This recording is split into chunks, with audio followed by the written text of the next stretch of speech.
Welcome to the Pursuit of Truth.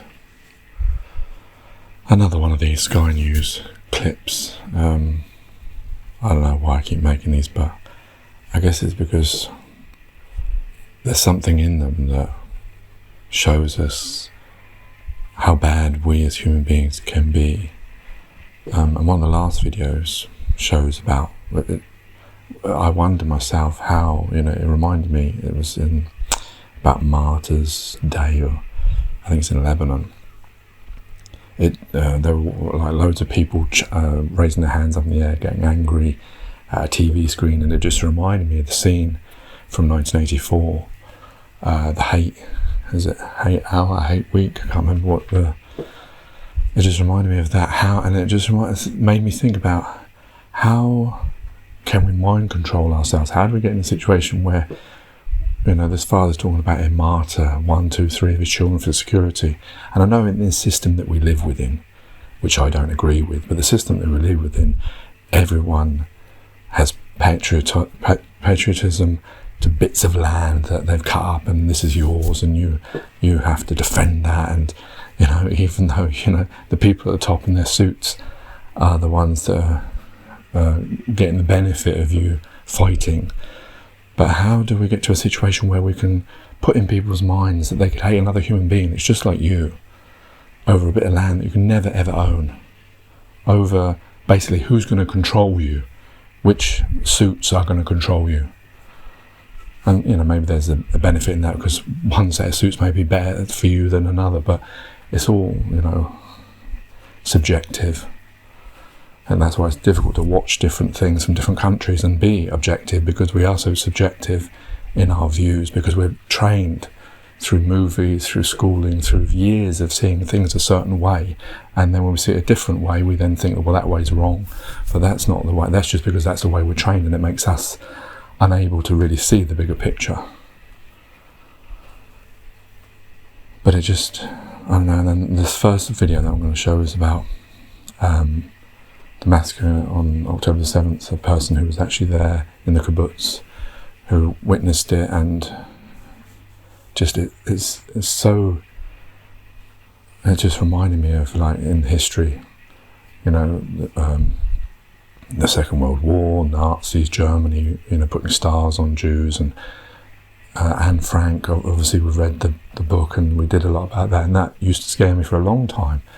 I used to have dreams, and I assume it is from this, of like, if people came, my bed would hide into the wall or hide under the floors. I used to have lots of dreams about that when I was young, and I suspect it's from that. It feels so scary to have to hide away from human beings just like you, just because you're different, whereas actually we're not different. None of us are different. Those differences we've created ourselves, because intrinsically when we're born, we're babies, we're all exactly the same, every single one of us. We're human beings, that's it. And anything after that, we ascribe to that. And then we buy into that. And then we're killed for that. And live a terrible existence. It's one existence that we have. So it just, made me think about this, how terrible it is. And you understand why Israelis are acting the way that, I'm not condoning the bombing of innocent people, or the way that, the problem is war is so brutal and ugly. And if it was your friend country, like I say, if this was Britain versus France, there's no way they would bomb like that indiscriminately and drop bombs on people. You don't win minds and hearts, as George Bush once said. Well, look at what they did in Iraq and Afghanistan. But you're never going to win anything of a future from doing that. And that is just so messy and so horrible. And that's why I don't believe in war. Because anything that, what was it, 11,000 people are dead now. Well, if you had both sides, that's what, 13,000 people are dead from October the 7th of that area of Israel, Palestine. Their one existence all gone.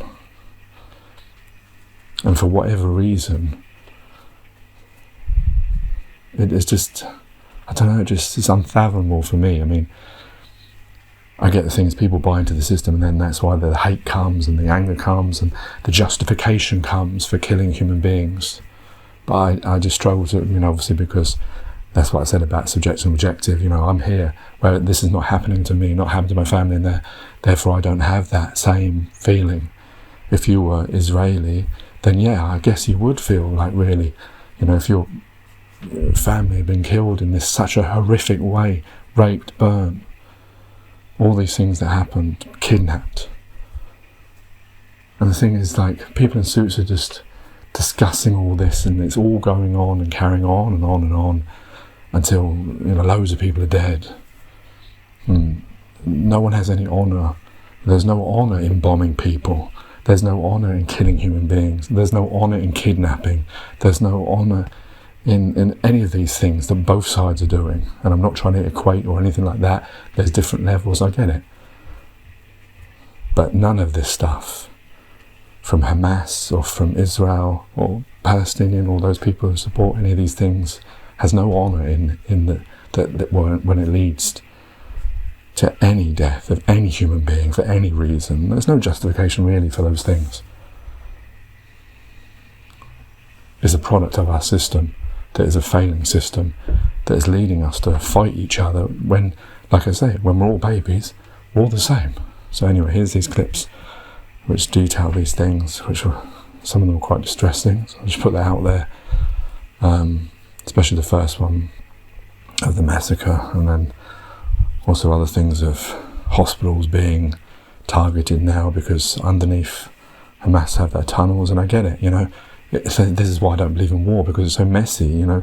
You're not allowed to target hospitals, but you're also not allowed to use hospitals. And you're not allowed to use your citizens as human shields. And so, yeah, I can see it's Hamas, why they're doing this. But then, obviously, Israel can't just then go and bomb a hospital full of innocent people just because they want to get to those tunnels underneath. But this is, both sides have lost their humanity and now just killing each other. Still, I mean, we're no different from the cavemen that, you know, apparently we started off as, beating each other over the head. I don't believe it is intrinsically in us, but I guess it is part of the survival aspect, but it's something that's untamed. You know, if it's untamed, then it leads to this kind of hate and aggression and violence. Anyway, here's the clips. Let me tell you about a heartbreaking interview that I did yesterday. It's more than a month since Hamas's attacks in southern Israel, and the Prime Minister, Benjamin Netanyahu, has insisted there'll be no ceasefire until Israeli hostages are released. Yesterday, I spoke to 3 mums whose loved ones have been taken by Hamas. So we were many alarms, and we heard many rockets. We know what to do in that situation. We went into the safe room. Our door of the safe room didn't close. There was a problem. So Ohad and my husband decided after about two hours to go out of the safe room, and he shut the door from outside. This was the only way to close the door. He went out. He had a small gun, and he waited. And at about 10 o'clock, the terrorists bombed the entrance door, and they entered into the house. They shoot Ohad, and they opened the door of the safe room. Me and my 3 children were sitting together, and they started shouting at us, pointing at us guns. And they talked in Arab, but also they said, come, in English. I understood they want to take us to Gaza. We went out of the safe room. We saw Ohad sitting on the floor, bleeding, injured. But he was talking to us. He told us he loves us, and that we should go with them. I tried to put on him, to save my baby, I tried to put on him the baby. Baby's 18 months old. Yeah. I thought they would let her stay, but they didn't. They took her and pushed us out of the house. Out of the house, they brought 2 motorcycles. They put my son, Eitan, he's 12 years old, they put him in the first motorcycle, and the terrorist, the Hamas terrorist, took my baby on his hand and sat in front of it. On the second motorcycle, me and my 10 years old daughter Yael were sitting with two terrorists. Luckily, the baby cried, and they passed me the baby. So Eitan was alone on the first motorcycle. Me, Yael, and the baby on my hand were in the second motorcycle. We start driving through Gaza. We saw lots of terrorists. We saw the kibbutz burning. Everything was burning. Very close to the border of Gaza, 2 tanks of the army arrived, and our motorcycle were falling. This was the last time I saw Eitan. His motorcycle continued to Gaza.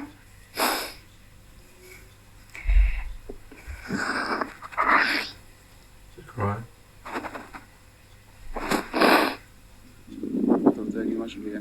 After many hours, someone entered our house, but Oad was not there. They took him also. I don't know if he's alive or not. He's injured. So Ohad and Eitan, I don't know what's going on with them. Tell me your experience. Tell me what's happened as far as your family is concerned. 5 members of my family been kidnapped. 2 of them been murdered already.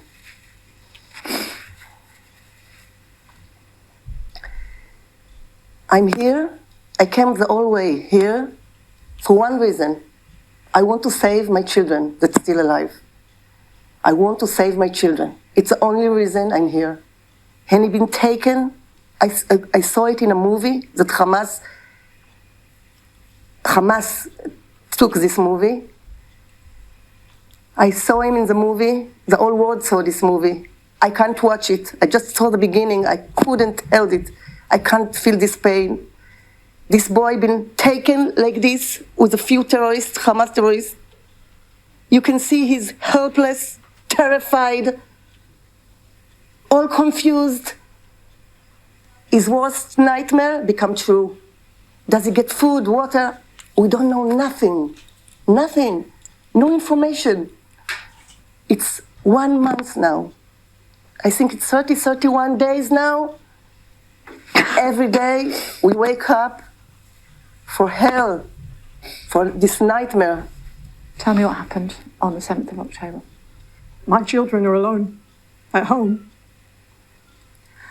And about 2 hours after it all started, I was on the phone to them, and I could hear, they said there's someone breaking into the house. They were whispering, someone's in the house, someone's in the house. And I said, be quiet. And I could hear people speaking in Arabic, a few adult men, and the door to the safe room broke. And the last thing I heard on the phone was my youngest, Yagil, saying, you can't take me, I'm too young, don't take me, I'm too young. He was begging for his life. You just try and imagine your children. When was the last time you spoke to them? When was the last time you had a call from them? What was the last thing you heard them say? This was the last thing I heard my child saying, begging for his life.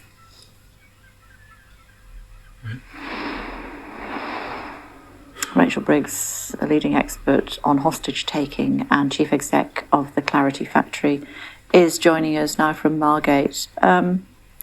What would your advice be to those 3 mums this morning, Rachel? I mean, it's haunting, isn't it? Hearing their stories, and the pain is absolutely palpable. You know, what they want is their children home. How they cope with the days, weeks, or longer that may be ahead is so difficult. The first thing, obviously, that they want to get is information, and the terrible reality in situations like this is that there is a dearth of reliable information, and then there is an absolute plethora of misinformation and disinformation. So they're going to be tortured by trying to sort through what is real and what isn't real. Secondly, really important but so difficult in this situation is that they hopefully can maintain a relationship with the Israeli government, which of course will be the primary source of information. We've heard that some families have just sort of thrown their hands in the air and are despairing of what the Israelis are doing. Others, I imagine, are staying close.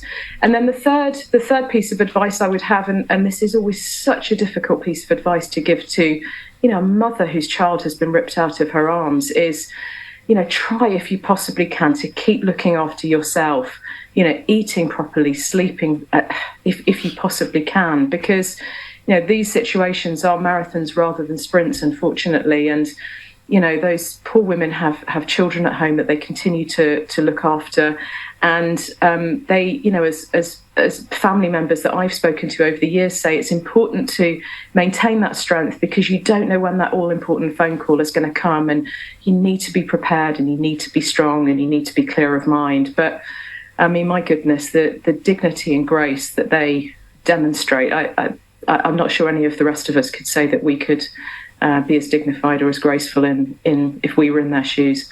No, one of the ladies told me that her son often has trouble sleeping, even before this had happened to him, and he can't sleep until he puts all his teddy bears around him in a circle, and then he sleeps in the middle of them. Obviously, that won't be happening for him at the moment. We often think about the conditions that hostages will be kept in, and I suppose it varies greatly from your experience. It does, and the first thing I would say actually is that often our imagination is worse than reality. Those poor mothers will be imagining all sorts of terrible things, and I'm not trying to pretend that their children aren't in a perilous situation. They absolutely are. And she clutched her teddy bear, I remember, as she was speaking to you. It just brings it all back to reality, doesn't it? As you say, hostages are held in a variety of conditions. I think the one shred of hope one of the shreds of hope we get in this situation is that, as we understand it, many of the hostages are being held very far underground, and given what's happening on the surface of the earth in Gaza, that can only be a good thing. We have to hope that they're continuing to get water and any medical aid and food that they can. The fact that there are children there, which is just unspeakable and unimaginable, I hope is giving the adults that are held with them a sense of purpose, a sense of focus. And I would absolutely imagine that the adults that I hope are being held with, or any of the children, are looking after them and trying to do their best to get them through each day, each hour. Okay, thank you for taking the time. Thank you. Thank you. Still to come, talking about... It just seems unthinkable that anyone could kidnap someone else's child and do this to them. Bastards. I mean,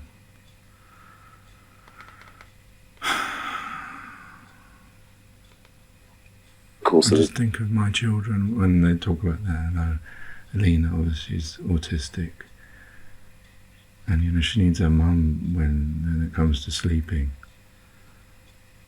And Aidan, even him, he might need his plushies or whatever, and just imagine them being taken by somebody else and not knowing you ever see them again. It's just, how do humans ever come to this level?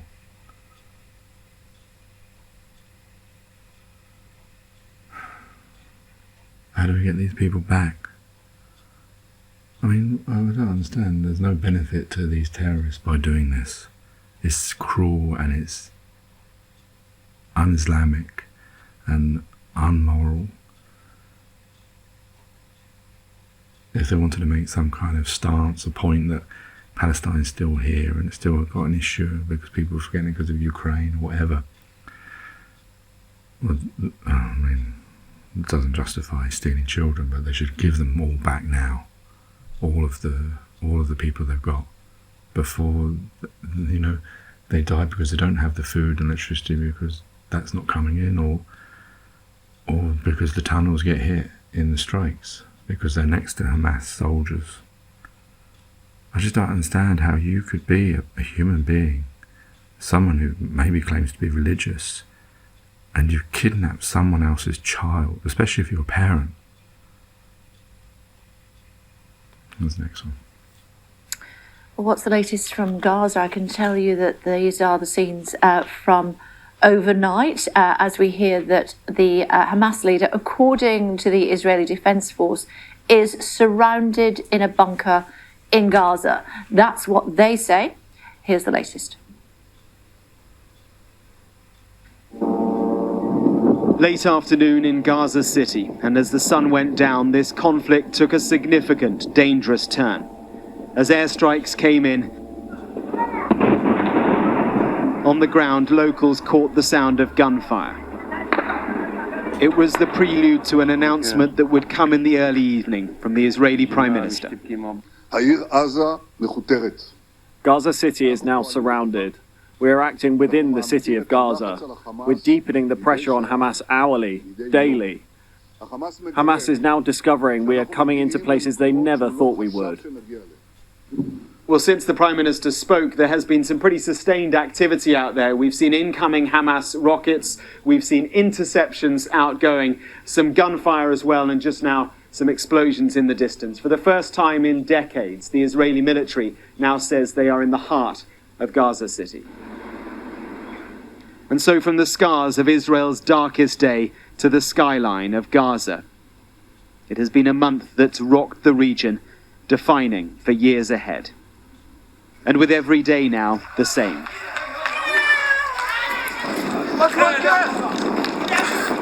Again and again.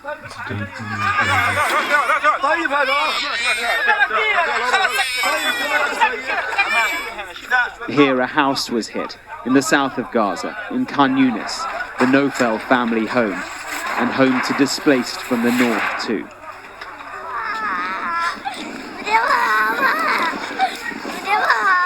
She shouts for her mother. We've asked the Israelis what the target was. We've given them the location. They're yet to respond. It's just one of 40,000 homes that the Hamas-run housing ministry says have been destroyed. They avoided the school right next door, but the power of these blasts is huge. The enduring impact of all of this, day after day, who knows, for a stateless people who feel decades of abandonment. May God deal with the Arabs before the Israelis. They're sitting in their countries and they don't care about us. We've died. Glass and the walls fall on our heads. We do not sleep. We don't rest. Where will we go? Even if we returned, we can't find a home to live in. And there's no point. Bombing is continuing non-stop. There is no use. It's been a month of a particular hopeless agony too. Somewhere here for over 4 weeks, more than 200 hostages have been held by Hamas. A month of negotiations has failed. Instead, an army has advanced on a population with nowhere to go. This is the most dangerous moment for everyone. Urban combat for Israeli soldiers, a Palestinian population in the middle of it, and an edgy region braced. Mark, with us in southern Israel, what does this mean for those civilians who've not been able to leave Gaza City? It means more days of huge uncertainty, of pain and of fear. I've spoken again today to contacts on the other side of the fence that's about a mile behind me. I can hear booms in the distance right now, actually, and it's been another very, very heavy night. We could hear it from our position here through the night. Artillery positions, artillery batteries firing artillery into Gaza. As we pan our live camera round, you can see close up beyond that border fence. You can see some of the huge damage to the north of Gaza, where just over from where we are, and as it moves around, you can see in the far distance that is Gaza City. That is where the Israelis claim their forces now are. Now, I suppose from a military perspective, Kay, the fact that they have now got so many soldiers on the ground might make it possible for their airstrikes to be more accurate, because they will be using the soldiers on the ground to call in airstrikes, and so to have eyes on the ground is important in a military perspective, rather than relying only on eyes in the sky in the form of drones as they have been doing before. For the Israeli soldiers, too, this is the hardest combat type of combat they could ever have to fight, urban combat in a densely populated city. Yes, some people have moved, but by no means all. They haven't moved, some of them, for three reasons. First, because Hamas has been stopping them from moving. We've seen reports of Hamas trying to keep people in their homes. Secondly, because they know the south isn't safe either. That road, the Salah ad-Din road that runs the length of Gaza, has been bombed repeatedly, despite the fact that it is supposed to be the route south. And of course, thirdly, Kay, human instinct is what it is, and people don't want to leave their homes. I spoke to one of our colleagues over there yesterday. She was broken at the prospect of leaving her home, because it is her home, and people believe that if they have to leave into Egypt, they will never be allowed back. Okay, for now, thank you. Waiting to hear in just a few moments' time from the Shadow Education Secretary. Okay, here's the next one.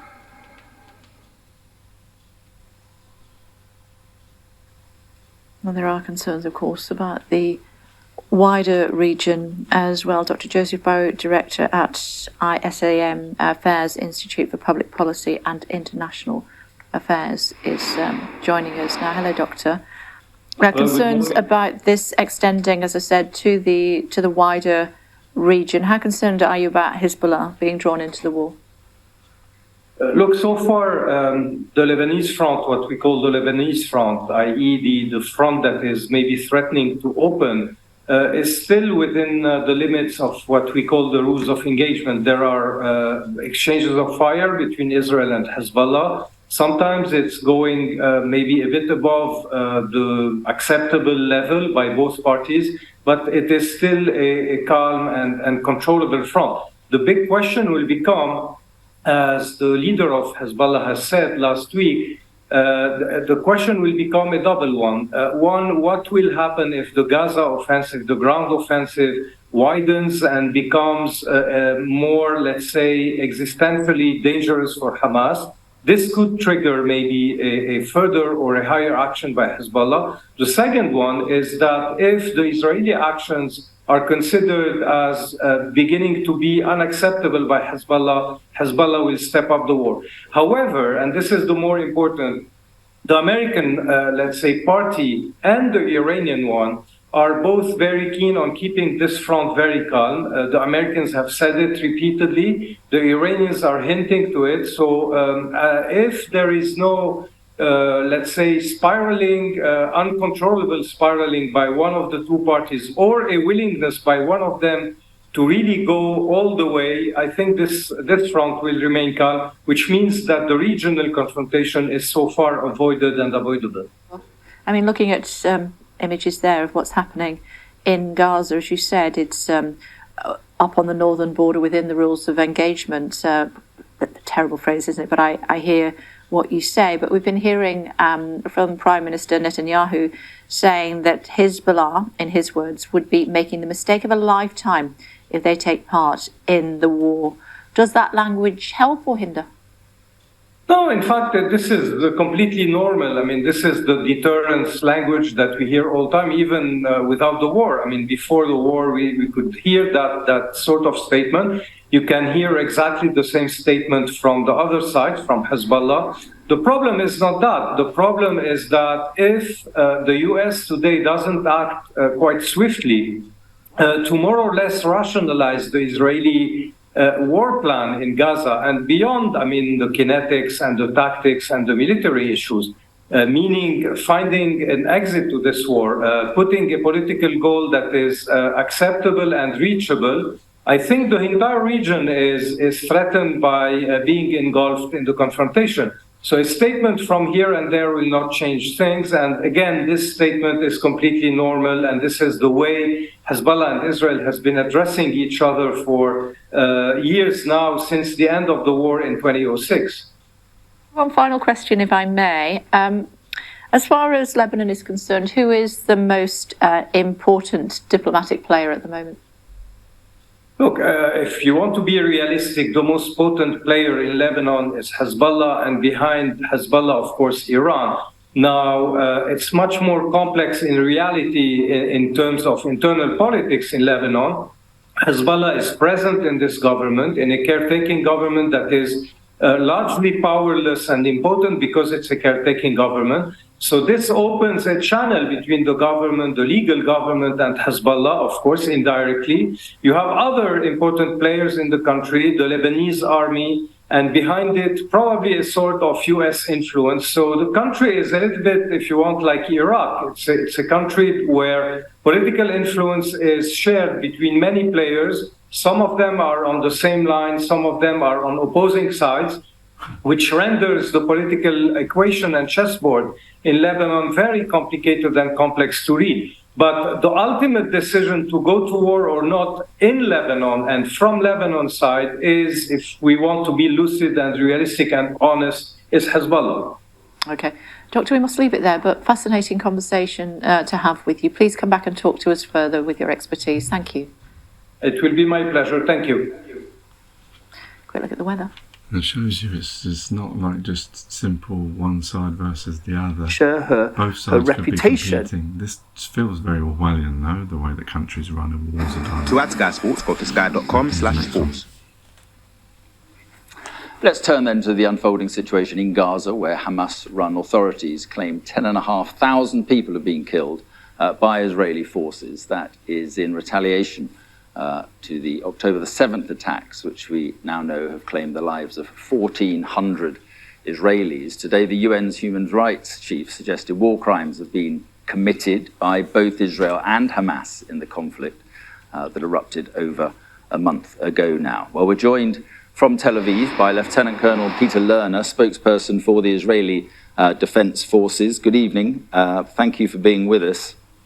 I just wonder if we can start with the Secretary General of the UN saying that the number of civilians killed in Gaza shows there is something clearly wrong with Israel's military operations. Many, looking at the number of civilian deaths, would be tempted to agree with that.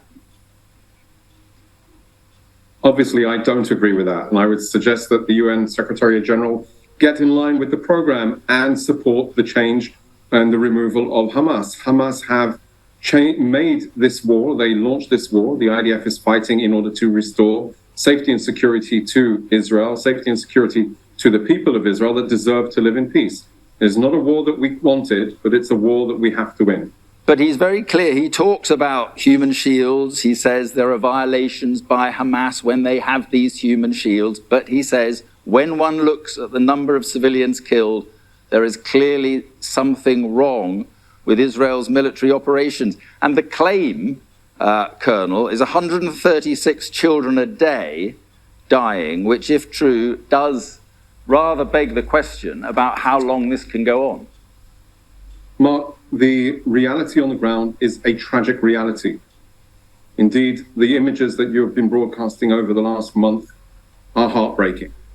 Each and every one of those lives lost is an individual tragedy. And I would say the reality on the ground is a collective tragedy. But we need to ask how we got here, and can we ever let it happen again? And while we are listening very carefully both to what the United Nations are saying, we can't be expected not to protect people of Israel because Hamas is hiding behind their people. Well, I think we know how he got here, and I think people understand that fully. I think it's more a question of how the military operation is being conducted. Our conduct of operations of warfare is in accordance with the laws of armed conflict. Of course, our strikes are conducted with accompanied by legal representation, professionals in the laws of armed conflict. We are calling off strikes when there are extensive presence of civilians. We have, and you've covered it extensively, been calling for almost a month now for people to evacuate the civilians in order to distinguish between civilians, between the non-combatants and the terrorists themselves. And to even in the last 3 or 4 days, we've seen extensive evacuation, thousands of people that are moving despite Hamas's intimidation and attempt to They've shot the evacuation corridor to prevent people from going.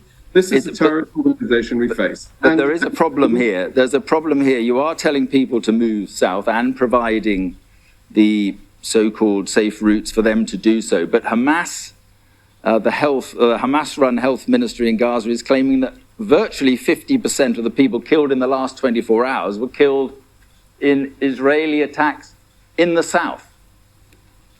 Mark, we can't trust anything Hamas is saying. With respect, this is an organization that will butcher babies in their bedrooms. How can we trust anything they say? It doesn't make any sense to any reasonable person to accept that. So are you denying there were any attacks in the south in the last 24 hours? We will strike Hamas wherever they're hiding. We will seek them out and destroy their capabilities. We will make sure that as this war moves forward, we will make sure that Hamas does not hold the power of government, does not have the ability and tools of government to build a terrorist army to ever attack the people of Israel again. The people of Israel deserve to live in peace. The people of Gaza deserve to live in peace, but under this terrorist authority.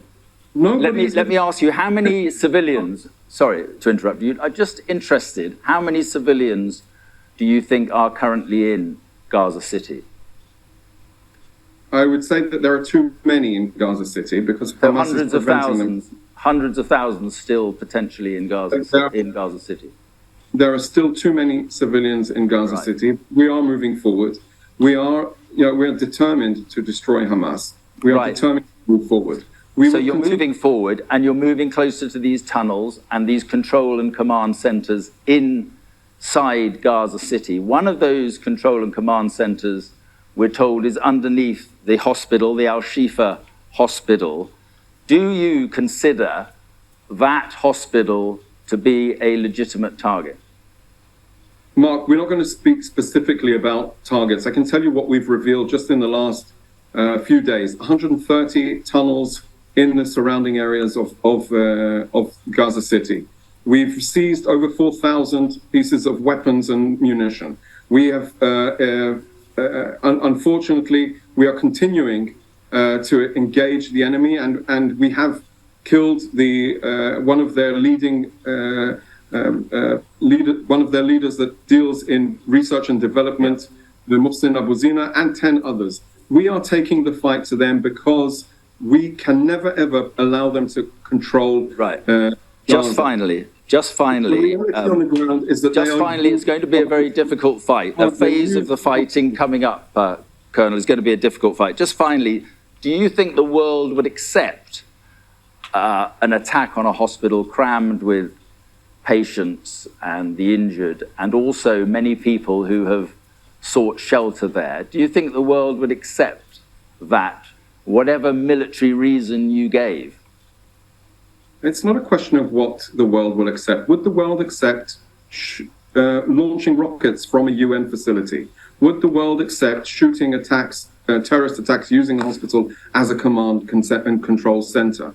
This is precisely Hamas's modus operandi. So you are asking us not to protect ourselves because Hamas is hiding in these specific locations. It's an absurd request, and it's an unfortunate request. And the people of Israel and the people of Gaza are paying precisely because of that. We cannot, as an international community, we cannot, as decent human beings, allow this terrorist organization to continue its merciless activities from wherever they are acting. They have to be gone. Peter, we've got to stop it there. We've run out of time. Peter, thank you very much indeed for coming on. We've got to stop it there. Joining me is our military analyst. I'm just going to stop it there as well, because there's so much to unpack from all of that. To expect military people to care about deaths of other people, I think this is, you're not going to get it. It's like politicians, they send people to war, like in the Second World War, Vietnam War, whichever. Politicians have that ability. And you're sending people to their known death, a lot of them. So they don't, what's one more person dying? Because they've already accepted the idea that people have to die to do this. So to expect them to sort of care about other people dying, especially if it's your so-called enemy, well, it's not going to happen, is it? And the same with soldiers. they're exactly the same, worse, because they're involved in it. They're trained killers. That's what's their job is. That's what a soldier does. Yeah, may protect people as well, but their job, they have guns, they have tanks, they have bombs. That's their modus operandi, is to kill. And so therefore they've already accepted the fact that they're going to kill people, and they're going to accept that people are going to die. And that's the problem. When you leave those two people in charge of a war, you're asking for just death, as we've seen in many wars and genocides. And just, I don't know, just like with the idea of the hospital, the Shifa hospital. Yeah, I suppose if they could take their soldiers, into the hospital, not kill any patients. The problem is obviously Hamas is going to use that and start fighting on the outside. So, because Hamas are the same, they don't care about the people. If they cared about their people, they wouldn't be doing it in where their people are. They wouldn't be using them as human shields. They wouldn't be kidnapping people. So they don't care as well, because they're soldiers at the end of the day. And so therefore, it's going to be messy for the innocent civilians, because neither side cares for them there. And so, but if they can get into the tunnels and shoot them and then not have to bomb the hospital, if they bomb a hospital, I mean, it's going to be very difficult. And then how are we all going to swallow that? And, but then, as in most wars, we swallow all sorts of murders and whatever. We all see massacres and atrocities and wars, and yet we carry on our day-to-day life. Aren't we terrible as human beings, how we can just see these things and accept them and just carry on? And it doesn't enrage us to change. It doesn't make us think, wait a minute, let's stop any war. Let's stop making bombs. Who's making all the bombs and the weapons in the world? The Americans and the Russians. Let's stop all of that if we want to stop war and fighting and murder. Why do we even have these things? But yeah, there was so much more to unpack in that, but it was just, I don't know, there's no, to expect a soldier to care about other people dying. Obviously there are some, they don't want to kill innocent people, I know that. But the fact is they can get away with this from this legal perspective of saying, well, we told everyone to go. That's how legality works. That's the problem. Legality is also evil, because it works on these little lines and these little words and sentences. If you told someone to move and then they get killed, well, it's okay. You told them to move. But is it okay that all these children are getting killed, 100 and whatever children, if that is a true figure? Because that's the problem, like I say, first casualty of war is truth. Both sides are going to lie about all the numbers. I don't know. Anyway, here's the next one. Joining me is our military analyst, Professor Michael Clark. So, Michael, let's just talk first of all about what the Secretary General is saying, that there is clearly something wrong with the military operation, given the number of civilian casualties. And there we've just heard from the Israeli Defense Force that they are not, targeting civilians. They are targeting Hamas. He was very clear about that. What's your view? In a way, they're both right. I think the Israelis are targeting the Hamas, and the Hamas have made sure that their targets are inside civilian areas. This was always going to be an operation that would kill civilians. The question is, can the Israelis keep on doing this without it causing so much anguish in the rest of the world, not to mention to the civilians of Gaza? They're already at about a 10-to-1 ratio now. 10 Palestinian civilians are dead to those Israelis dead, if you're going to make it into numbers. That's what normally happens in these raids. It's usually about 10-to-1. It has been for years. This is going to go to 20 or 30-to-1 before this is all over. This operation, because of its very nature, is going to be wildly disproportionate, at least in terms of numbers. But as the Colonel was saying there, what else can Israel do? They're in a complete bind. They're in a real dead end. And they've spent 20 years putting themselves into this dead end. And now that they're there, unless they destroy Hamas have said very clearly, we'll do it again. They've said that in the last week. He said, if we continue to exist, we'll try it again. Yeah. So what else can they do? They shouldn't be in this position, but here we are, they are. So we're talking about another phase, really, when they go into Gaza City and trying to dismantle these tunnels and so forth. How dangerous is that for, for Israeli troops, but for civilians, because as he conceded, there are still a huge number of civilians in Gaza City. I mean, peacetime, there are 600,000 residents of Gaza City. It's a small place, but a very big city, very dense city. 600,000. Now, I mean, we can only guess how many are still there, but let's guess 200,000. A lot of people have left, according to the UN, and gone south. But let's guess there are 150 to 200,000. That will make it extremely difficult. The Israelis themselves, I'm not sure that Hamas are fighting so hard at the moment. I have a feeling that a lot of Hamas people have slipped away already because they've gone to the south to await developments on the assumption that the Israelis can't carry on doing this for too much longer. And I think most people accept if they're going to do this, they've got to get it over with quickly. And I think Hamas may feel they can live to fight another day and let world opinion stop the Israelis. So it may be that going into the center of Gaza will not be quite as bad as Israel assumes, unless Hamas are setting a trap inside the city. I suspect not. I suspect that they're drifting away and that the Israelis will move in. But moving into any city like this, if anybody puts up any resistance, will be difficult, and civilians will certainly get hurt. Okay, Michael, thank you very much indeed. This is the News Hour. And he's another soldier, so that's why he can speak so like that. Saw that incredible festival of remembrance televised last night. We've seen what happened, at the cenotaph with people laying. Okay, here's the next one. This one Police events across the capital. Something else, wasn't it? Well, meanwhile, humanitarian pauses lasting 4 hours are expected to be implemented by Israel today in areas of northern Gaza to allow civilians to escape. But there is no sign yet of a let-up in the fighting. Israel has launched a huge overnight bombardment against Gaza. We're just going to take you through some of the key developments in the last 24 hours. The first humanitarian pause in fighting between Israel and Hamas is expected today after Israeli Prime Minister Benjamin Netanyahu agreed to stop fighting for a few hours in specific locations to allow civilians safe passage. Hamas says an overnight Israeli bombardment struck on or near at least 3 hospitals in Gaza, where Israel says Hamas has hidden command centers and tunnels.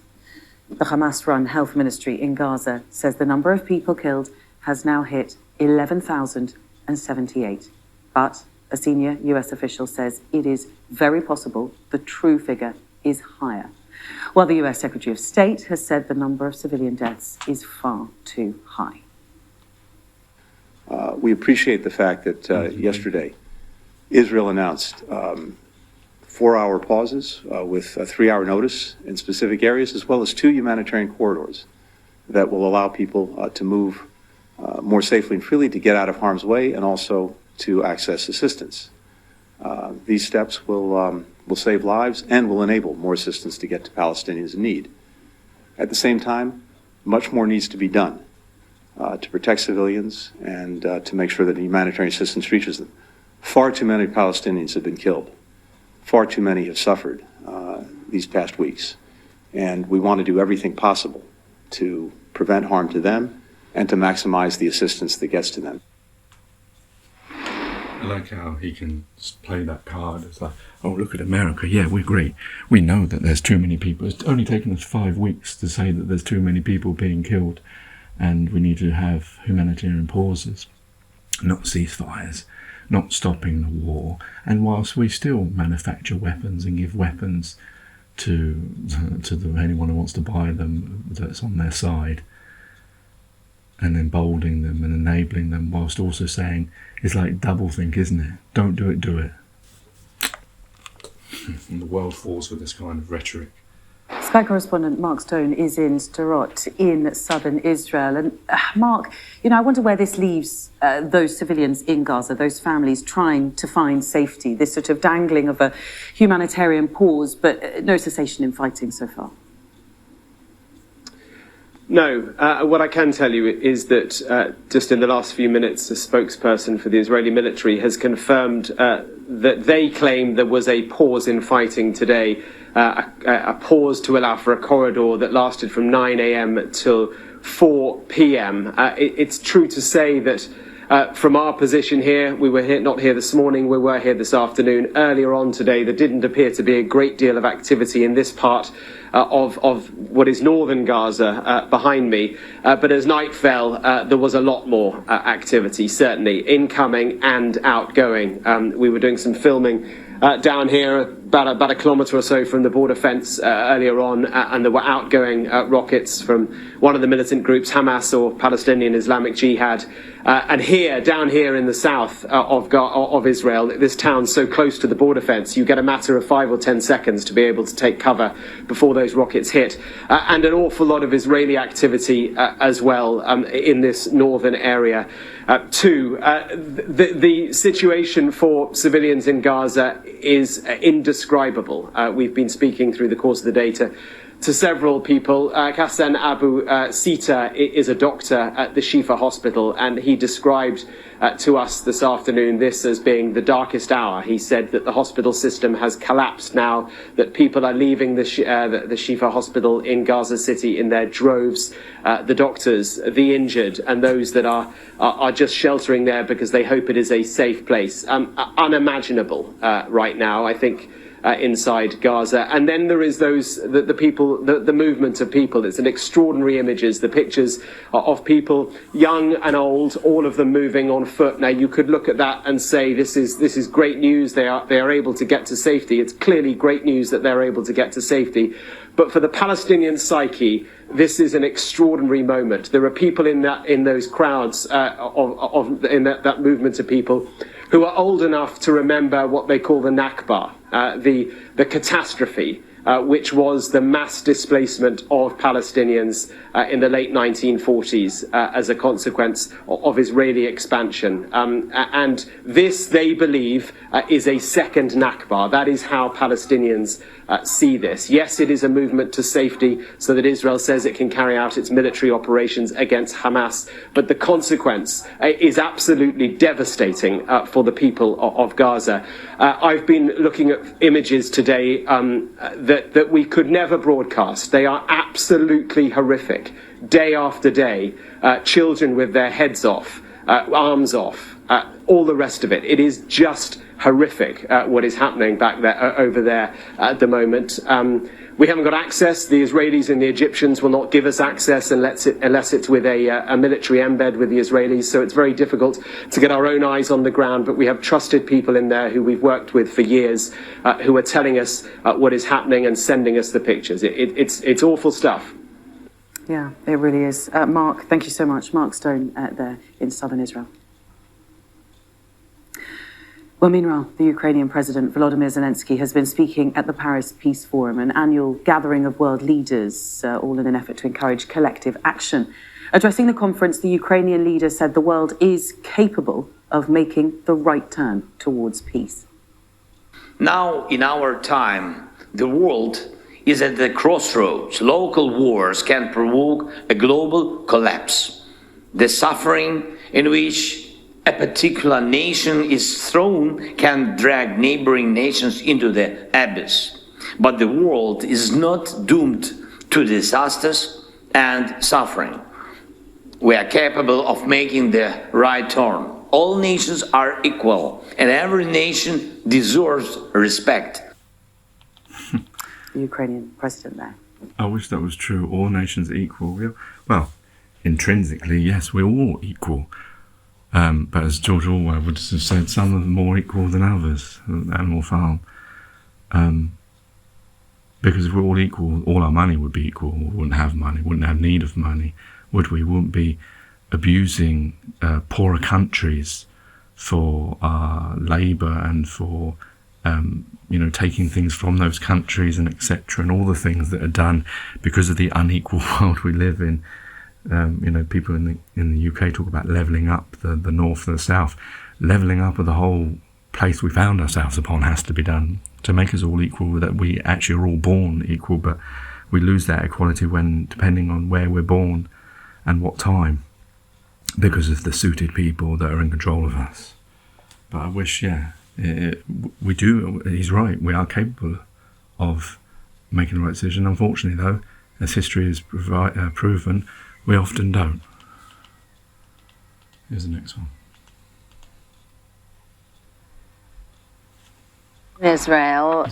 These are the latest pictures we were showing you a few moments ago, skirmishes breaking out. Oh yeah, let me just give the background to this at first.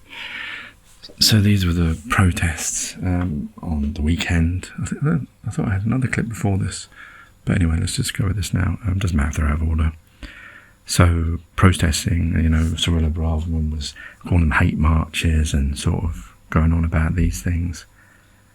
And yet in the end, she stirred up the far right, who were the ones who went to the cenotaph, and the pro-Palestine march was never going there, never going to go there. Cenotaph was never mentioned until she mentioned it.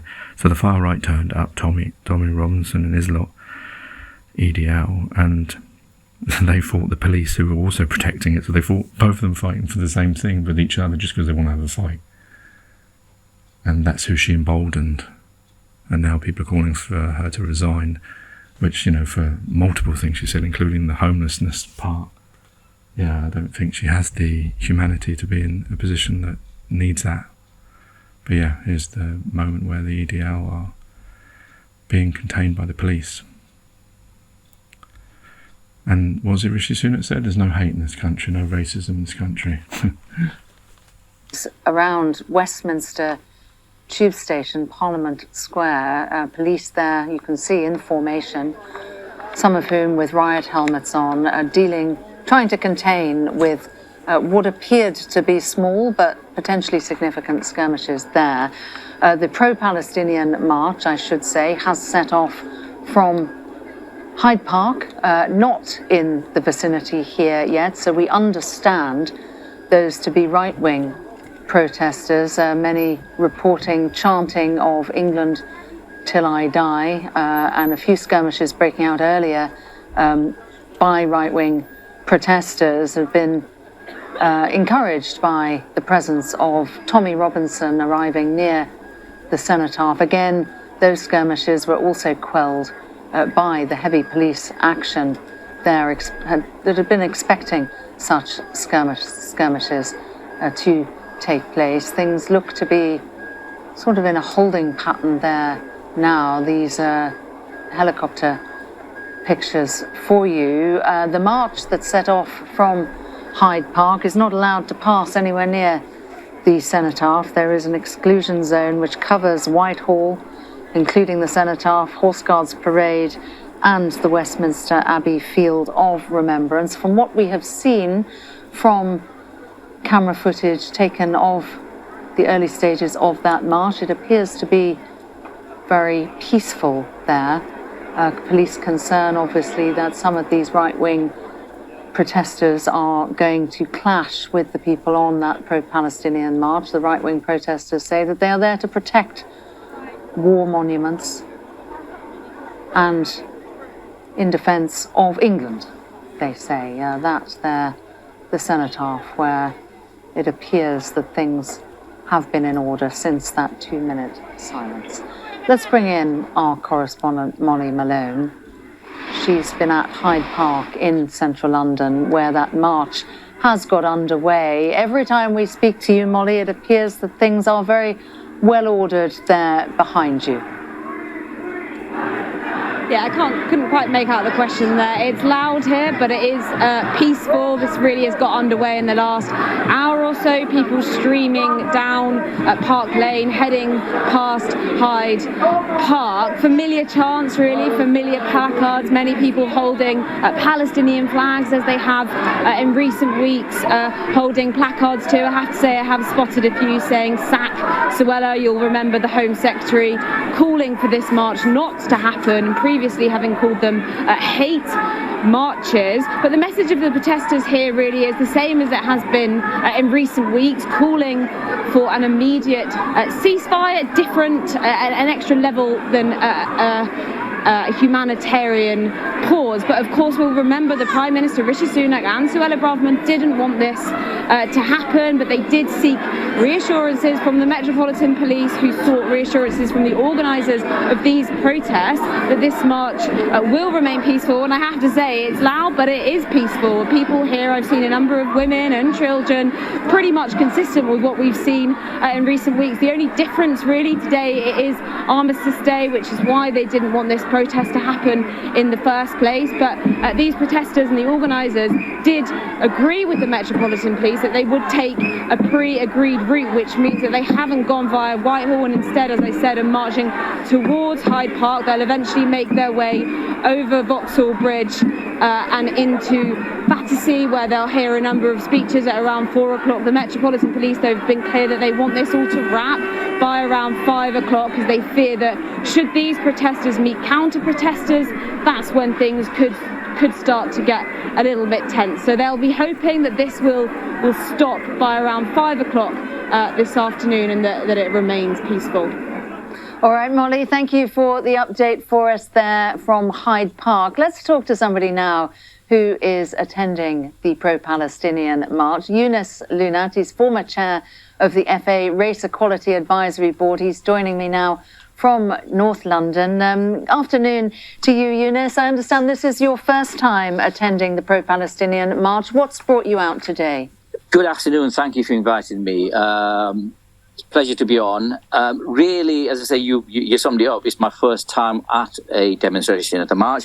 I just felt that when our Home Secretary is accusing people that are marching in peace of marching in hate and being full of hate and mobs, I just felt I need to be there with to demonstrate to the country, actually respond to our Home Secretary that this is a march for peace, which is what Armistice Day is all about, I'm afraid. No, I was just going to say... Can I just say, stopping at services on the way down, coachloads of diverse, I'd like to say largely Muslim people, but diverse people observing the 2-minute silence on the way down. Poignant moment. Do you think that it's a good thing that it is taking place today, coinciding with the events to mark Armistice Day, or would it have been better to have rearranged? Well, is there anything else that's not taking place today? You know, I think what would have been more appropriate is for a conversation for our leaders, political leaders, to actually open in a conversation with those that are fighting, to perhaps have a pause for the day to mark Armistice Day, which is what it's all about. But unfortunately, our leaders haven't got the wherewithal to show leadership. It would have been more appropriate to have that conversation all week, whether there should be a pause for the whole day to mark what Armistice Day is all about. What you've got now is a warped logic where those that are asking for peace seem to be in the wrong, and those that want to continue with the war and bombardment seem to be claiming the moral high ground. I really do think, and obviously what's happening now near the cenotaph, remember, nobody had mentioned any time of going anywhere near the cenotaph. This was a situation, a culture war created by our Home Secretary. I think what we're seeing now being played out, it really is time for the Home Secretary to consider her position, and if not, then for the Prime Minister to show leadership and act. There have been, though, on these marches, some instances of people supporting Hamas, inciting hate, calling for jihad. Do you think that has been portrayed fairly and proportionately in the media? Well, it's certainly not been portrayed proportionately. When you have some 100,000 people that have marched, probably for 4 weekends. So we are approaching 500,000 people that have marched. And those scenes that we saw of the call for jihad, and obviously it's a question as to what the meaning of the word is, but let's accept what's been said. They were not part of the organised march. They were part of a faction that wasn't part of anything that what we are today marching for. And unfortunately, that seems to have gained more publicity and more prominence than 100,000 people that are marching in peace on a weekly basis, not to mention the numbers that are marching up and down the country. And unfortunately, probably there were, 20, 25 people in that splinter group, and they seem to be getting all the prominence, which is just a real shame, absolute shame. Proportionately, it doesn't even register on the scale. And today we've got a couple of hundred people that are causing so much havoc, so much damage. I mean, look, these people, Suella Braverman should have known. One of them, you put them in a room on their own, and they'll probably start a fight in a room on their own with a shadow. Eunice, we've already seen some skirmishes that have been instigated by right-wing, they call themselves counter-protesters. Police concerned that perhaps those counter-protesters are coming to clash with those on the pro-Palestinian march. Are you concerned about that? Not really, because consistently the marchers have demonstrated that they are marching for peace, in peace, and remember, it's a diverse section of people that are marching, including Jewish friends, Jewish brothers and sisters. I don't really have any concern because they've demonstrated consistently week after week. And obviously the responsibility now, ask the Met Police Commissioner what he would rather police, 100,000 people or 1 million people allegedly claiming to be out today, or a handful of 200-300 people of far-right protesters. Yeah, indeed. All right. Well, I could talk to you for longer, Eunice, but I need to let you go. And thank you very much. Thank you for joining us on Sky News. So much to unpack for that. I need to speak about that one. He said so many truthful things. The proportionality of the media, and we all know the media, press media, the TV media, radio media, whichever media, they all like the salacious story. And like you said, they honed in on those. I saw maybe 5 people calling for jihad. They homed on that, and the Home Secretary and the politicians all homed on that little bit. Like you said, proportionately, that day there was, say, 100,000 people protesting. 5 people got all the attention, whereas the 99.9% of people that were calling for a ceasefire or peace or end to war, which is what they really should be saying, not ceasefire, end to any violence and war, is lost. And so it isn't proportionate. And we all know that because the media loves these, breaking news, Since 9/11, that breaking news has been used for every single thing. The weather's been weaponised. Everything is breaking news these days. And there was a few other bits that he talked about as well. I've forgotten them now. Oh dear, but there was some really... also, there was no skirmishes between the two. They never met. But what was interesting, I thought that the police made a mistake on, was allowing the right wings near the cenotaph in the first place. They allowed them there, but not the peaceful people. And a short while ago, we were bringing you footage of some right-wing protesters who are not excluded from some of those areas around Whitehall, and there had been some skirmishes with police. A short while ago as well, we saw pictures of Tommy Robinson associated with many of those people coming out to protest for protection of war monuments and singing England Till I Die. Tommy Robinson, sort of the de facto leader of those counter-protesters turning up that have caused those skirmishes. Skirmishes were put down pretty effectively by police shortly before 11 o'clock around the cenotaph there. But we can see the presence of Tommy Robinson. We're going to bring in our police commentator, Graham Wetton. This is what police are worried about, Graham. The 500,000 people on the pro-Palestinian march, it appears to be going off very peacefully there. But it's these kind of things which can bubble up quite quickly. And I'm just interested, the appearance there of Tommy Robinson, sort of treated like a hero by some of these people coming out, chanting England Till I Die. How insightful is that in terms of kicking off skirmishes with police and potentially just looking for trouble? It clearly increases tension. Tommy started up the English Defence League, which had its basis or founders with basically football supporters, so from football groups. And I've policed many of their initial demonstrations back in about 2008, 2009, where it was mainly people, individuals we'd recognise, and it was not all football fans, but a number of football clubs tended to gravitate towards him, and you heard the chants, etc. England till I die, England, etc. So it sounds very much like almost like football type crowds. What the police are trying to do is what looks like keep them away from crossing over towards the west of London, towards Park Lane, Hyde Park, Buckingham Palace, Victoria Station, etc. It's trying to keep them towards the eastern side of Chinatown and keep them over towards like the city and East London and keep them away from any access routes over towards where the march is taking place. And this is where people say there's like two-tier policing. You can see the officers are being confronted and facing hostile behaviour from the counter-protesters. You look at the actual march itself and they're just walking past, chanting, waving placards, etc. Okay, all right, Graham, we'll bring you more analysis on what we are seeing taking place today in central London Day, of course, on Armistice Day.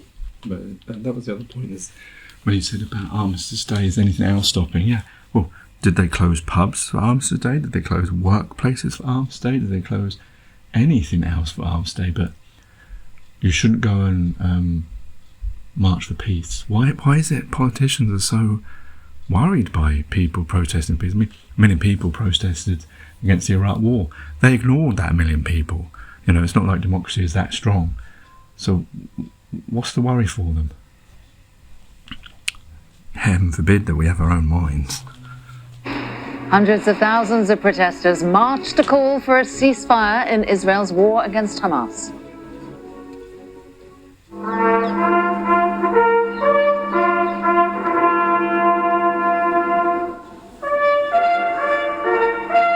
The nation falls silent on Armistice Day with ceremonies to mark the anniversary of the end of the First World War. A 2-minute silence was held at the Cenotaph and at memorial events taking place across the country.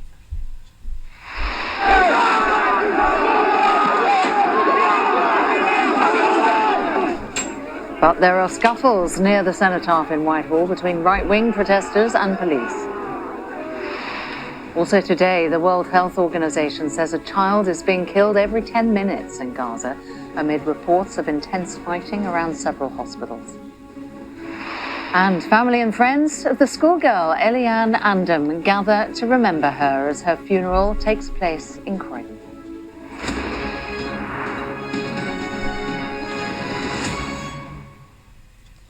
Very good afternoon. Protests are taking place this afternoon to call for a ceasefire in Gaza. This is the scene now in central London. We can see people have turned out in their masses to attend that pro-Palestinian march, which has set off at midday from Hyde Park.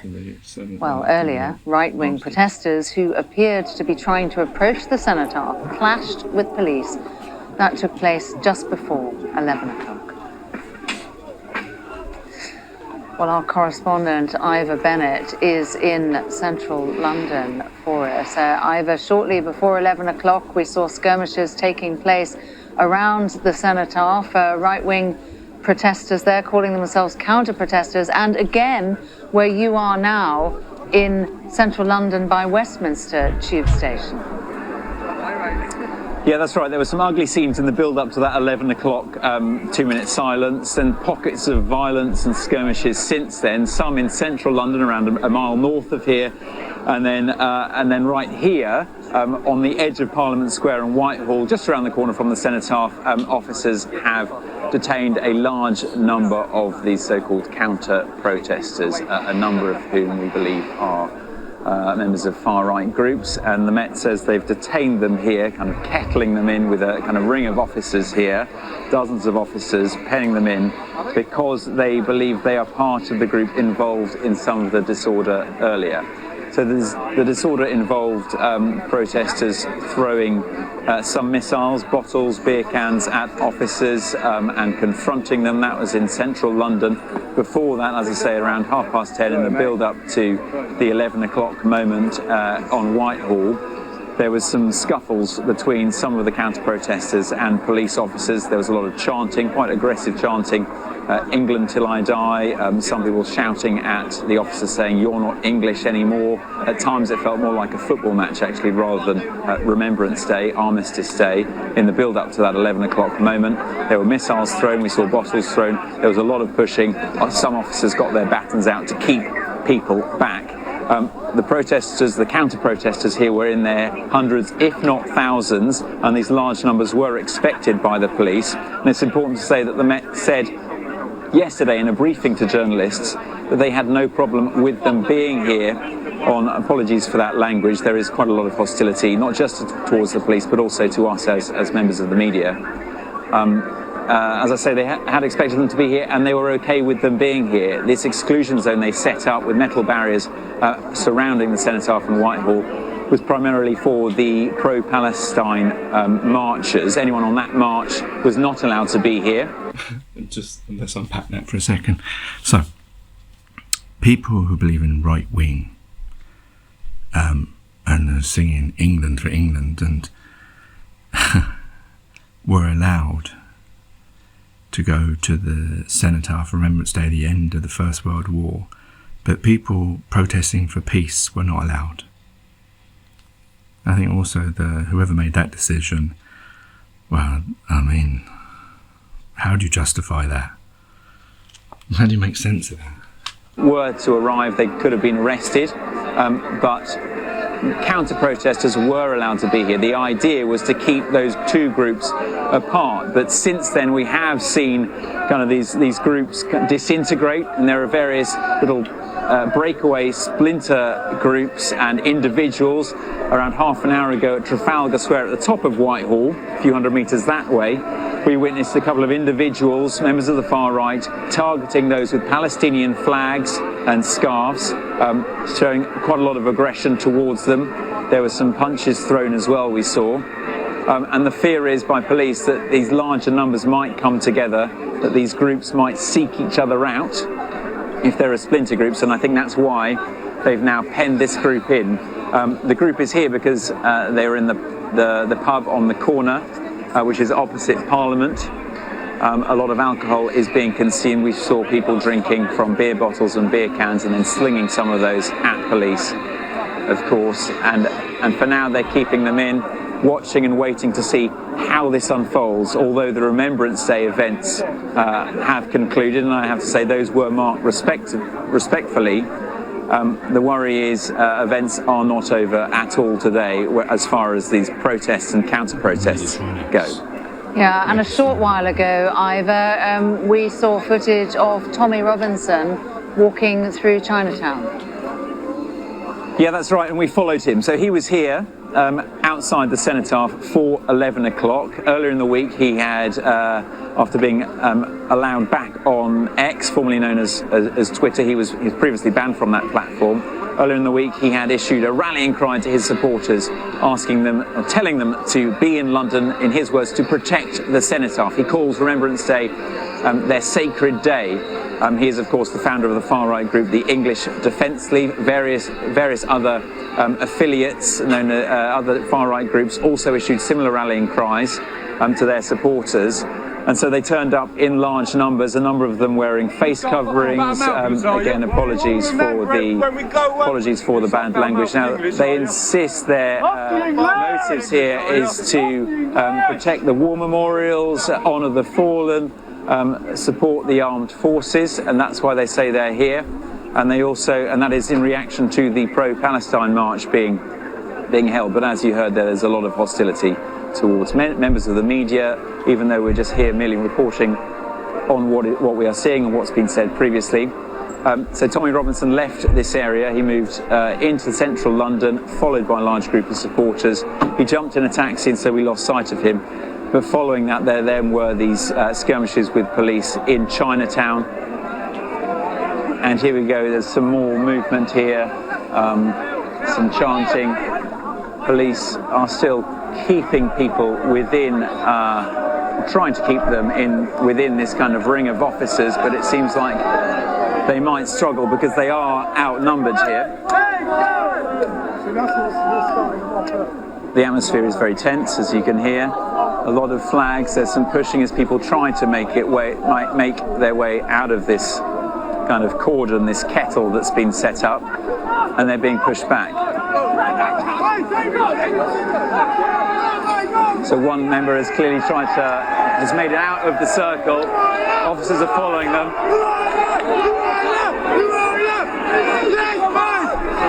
And there's a lot of violence behind us. Move.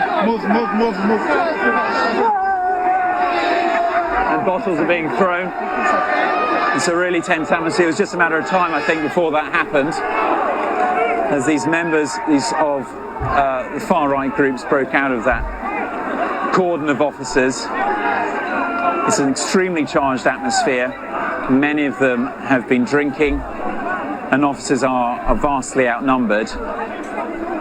They seem to have regained some control for now, but some of those who were in that group have broken out, and it remains to be seen where they head now, and that is the fear that they might seek out those other protesters. But even if they don't, there's a lot of aggression here, a lot of it aimed at police, but also media. All right, Ivor, we're going to come away from you now in case you need to redeploy to somewhere a little bit safer. I should just say that the Mayor of London has tweeted about some of those scenes we're witnessing. He writes, "The scenes of disorder we witnessed by the far right at the Cenotaph are a direct result of the Home Secretary's words. The police's job has been made much harder. The Met have my full support to take action against anyone found spreading hate and breaking the law." I have with me in the studio here our police commentator, Graham Wetton, who's just going to talk us through the latest batch of skirmishes witnessing there. This seems to be the pattern, doesn't it? Police get control, it bubbles up again, and then they get control back. Okay. That's enough of that one. I don't know if there was something at the end of this, but it's just maybe this is why police are worried about protesting, not only freedom of mind, but also it's very difficult to actually control people, isn't it, really? And here's the last one. How much one may move ahead. We've been showing, it's actually interesting. When we've taken a street, we've shown people. I'm going to try that again. It's about Shifa Hospital.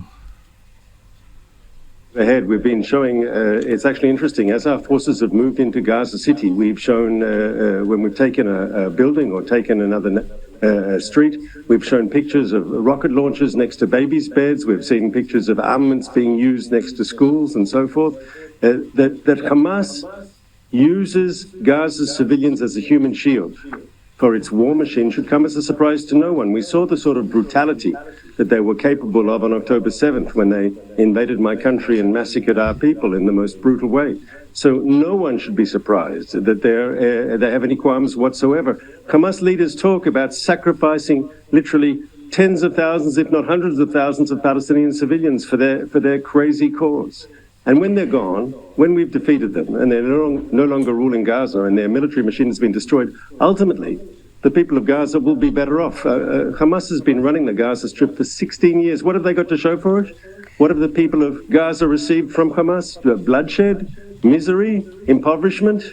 No one is defending the actions of Hamas here, but Palestinian civilians are caught in the crossfire. And we are not just hearing news from the Hamas-run health ministry in Gaza. We're also hearing from doctors on the ground having to try and look after patients in unthinkable circumstances. Reports now from Al-Shifa that a newborn baby has died and that an adult has died because they've run out of power for their generators. Will you allow fuel in to help hospitals like Al-Shifa who have suspended operations? So once again, I challenge the veracity of anything coming out of doctors. I put it in inverted commas because Hamas controls the hospital. And the doctors there are very limited in what they can say publicly without facing retribution from an authoritarian regime. Now, we are allowing people to leave. The humanitarian corridor is open. Civilians who want to leave can leave. And people who need medical assistance can leave in an ambulance. We're willing to facilitate that as well. But we cannot have a situation where Hamas has immunity because they've built a military their command post and their military base is underneath a hospital. And that's why we're going in. Our soldiers are risking their lives, going in, fighting house to house, until we get to the head of Hamas. I'd remind you, when the British were part of an international effort to free Iraq from ISIS, there was fighting around a hospital in Mosul. Vicious fighting, terrible fighting, and there ISIS used the Mosul hospital like Hamas does today as a military fortification to use the hospital as a human shield. Terrorists have done this sort of thing in the past. We can't let them get away with it. We cannot give them immunity. With respect, the circumstances in Gaza are different. Gazans can't just flee to safety. Nowhere in Gaza seems safe at the moment. Are you still expecting patients in hospitals in northern Gaza to evacuate? So our information is that Hamas is preventing people physically. People want to leave and they're not allowed to. Hamas is holding them at gunpoint, so to speak. But we've opened, as I said, a humanitarian corridor allowing people to leave. And if people are wounded, if they are seriously ill and they can't leave on themselves, we're willing to coordinate ambulances. But it's clear Hamas is brutally using the hospital, people in the hospital, as a shield for their machine. That's a war crime. The Geneva Convention clearly says you cannot use medical facilities for your war machine. And in so doing, you're committing a crime against the rules of war. But Hamas has no qualms whatsoever about doing so. And where do you expect these patients to go if indeed they do evacuate? We're talking people who are in intensive care, neonatal babies. Where do you expect all of these hundreds of patients and very sick people to go? So they can relocate to the south in ambulances. In the south, the ones who require... No, there literally been hundreds of people who've crossed the border. The Egyptians have a field hospital on their side of the crossing, the Rafah crossing. There are hospitals, I understand the Jordanians and the Emiratis have established field hospitals inside Gaza in the south.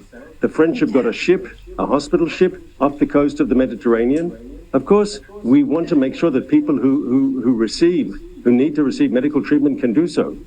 But Hamas has committed an amazing crime against humanity by turning a hospital into a war zone. It's them. It's Hamas by stationing their command and control, by stationing their military machine under a hospital. They've done the crime here.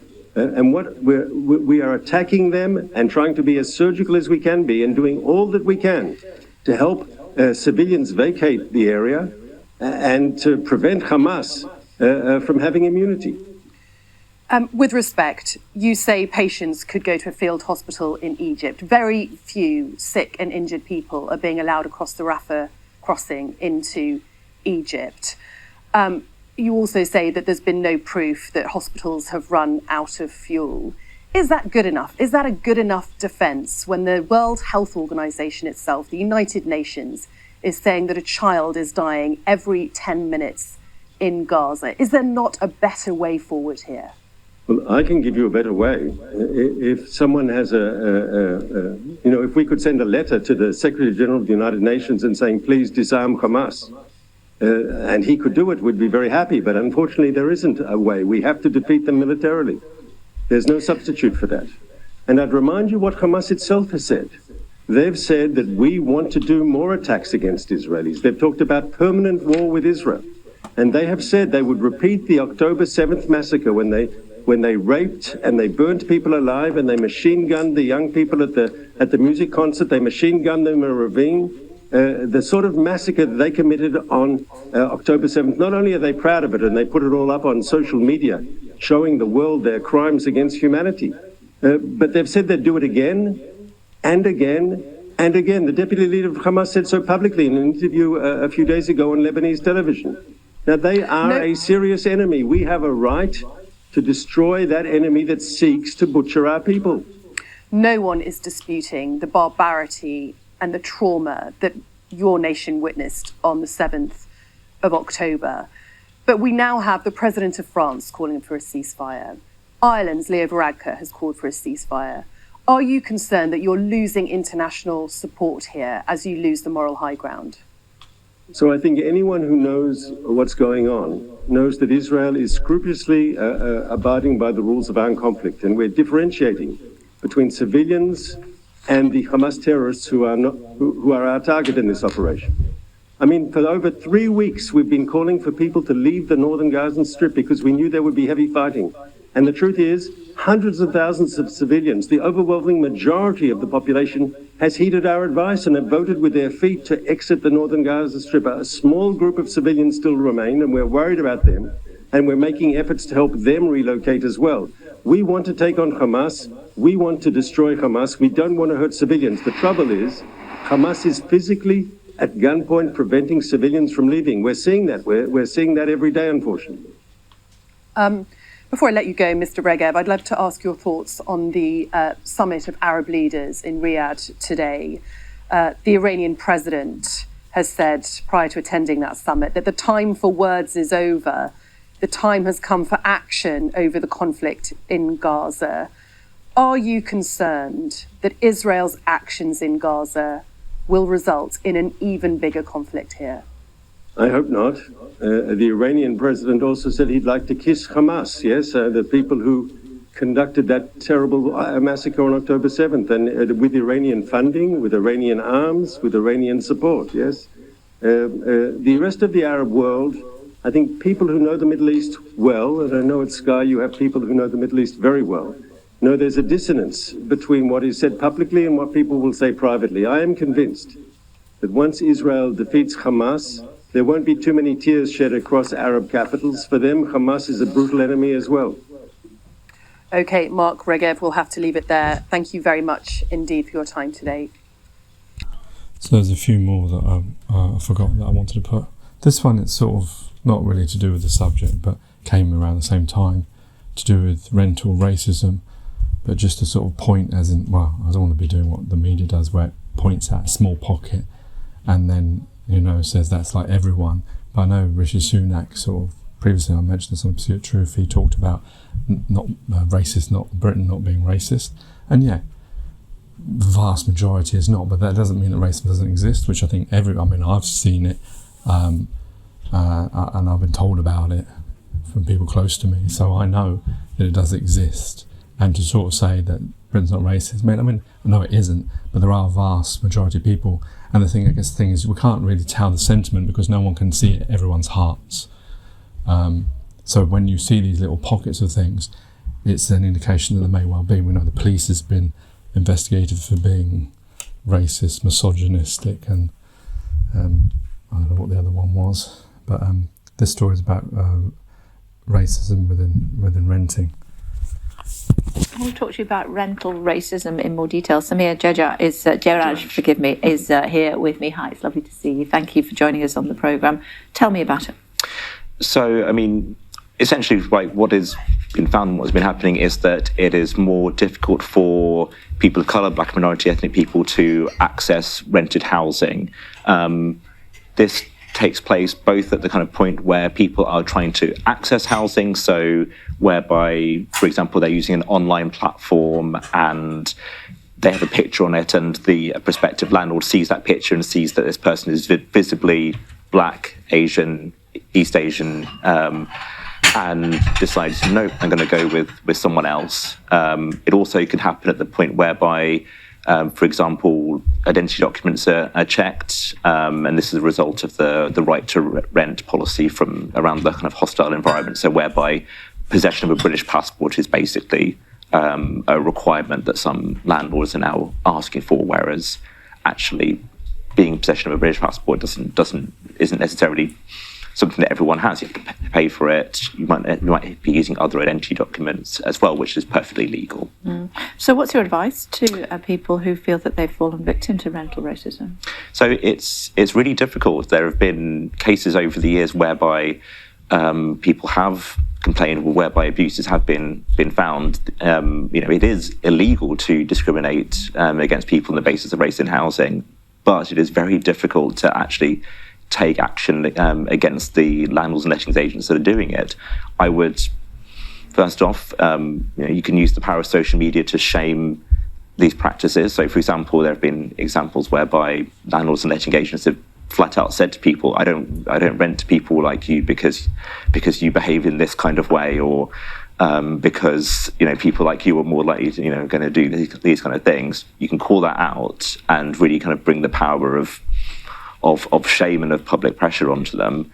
You can complain to consumer rights organisations, and you can complain to renter organisations. So, for example, the London Renters Union or Acorn or Generation Rent. And what would you say to these landlords who are being racist against those that would like to use their properties? I mean, it's a shocking and appalling practice, and it's not a professional practice. If you actually think of yourself as someone who is providing a service, providing someone a home, you need to improve your game, improve your practice, because this is just not acceptable, and eventually, you will be held accountable for it. Okay. Samir, it's good to talk to you. Thanks for taking the time to join us this morning. We'll be talking about that in more detail here on the programme in the next hour. Just before we go, though, there's a homeless man that sleeps, and often there's quite a few of them.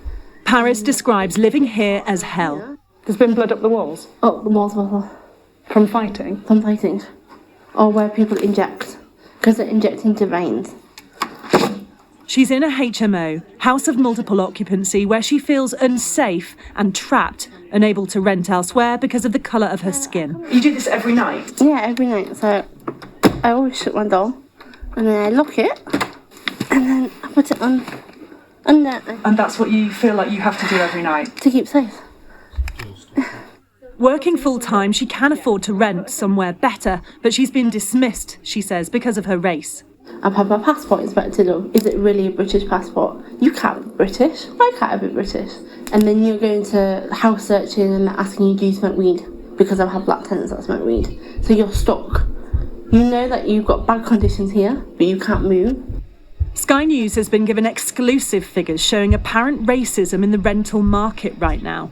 The data came from 2 fake profiles set up using AI on Spare Room, exactly the same apart from name and skin colour. Inquiries were then sent out to property adverts, randomly selected across the UK within minutes of each other, with different responses. In one example, the same message was sent by both inquiring about a room. The white profile received this response: "Can you tell me a little about how long you would be looking for the room? Do you work local? Many thanks." But to the black profile, this: "Hello, sorry, it's just been let." Analysis of more than 210 adverts found the white-facing profile was 36% more likely to receive a positive response than the black-facing profile. The white profile also 17% more likely than the black to receive any response at all. Are you based here in Birmingham? Yes. And the other one, the white-facing profile? Would you like to come for a viewing? Interesting. Mm-hmm. Tilly helped carry out the research and describes a knock-on effect. I've been forced back into the sort of Wild West hostile marketplace, where they may or may not be able to find a property. So people become very sort of placid, and they feel they have to put up with poor quality housing, with poor standards, with mould-ridden properties, with disrepair. Spare Room said they look into every report. If racial discriminations happened, they remove the user permanently. But racism in renting isn't new. What's different is that pressure on the system's increased. Record high rents, no sign of that dropping. Fewer properties to let. And also the chasm between the demand and supply in social housing. All of that together, alongside poor economic conditions, is seemingly exacerbating inequalities in housing, particularly racial. You describe this as hell. The situation is hell, yes.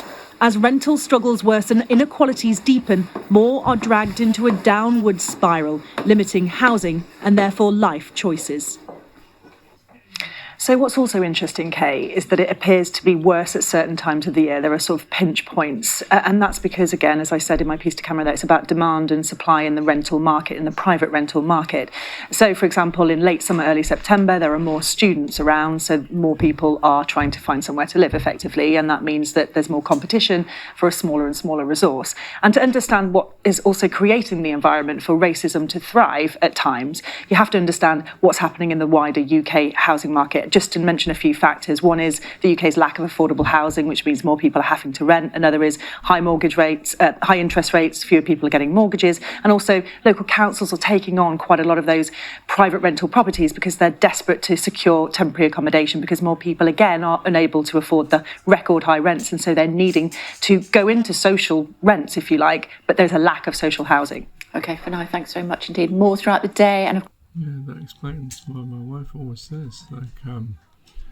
You're on Remembrance Day. Just get the next one. That is a great question, Maya. I do different. Yeah, always says like when she's going to the GP or somewhere, she always wants me to go with her. She's South African. Now I understand why. And she always says like she gets treated differently when I'm with her. That's the world we live in. I worry about that, and my children as well. Well, we shouldn't have to worry about that. Why do these things never change? There's another failure of the system that we live in. Right, here's the next one. Good evening. 300,000 people are estimated to have taken part in a pro-Palestinian march through central London to demand a ceasefire in Gaza. Police said tonight they detained a breakaway group of around 150 people and had made a number of arrests after officers were hit by fireworks. The Met says it's also investigating allegations of anti-Semitic chanting and of people showing overt support for Hamas. Meanwhile, almost 100 arrests were made after far-right protesters attending a counter-demonstration clashed with police. The Prime Minister has condemned extremists on all sides, but faces more pressure over the government's handling of the protests. Our first report is from our home editor, Jason Fowler. Prayers before protest. Then came the drums.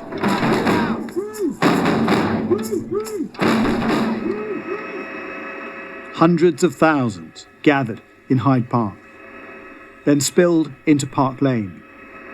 A mass of people filling some of London's widest streets for 3 miles as they walked to the US Embassy, crossing Vauxhall Bridge.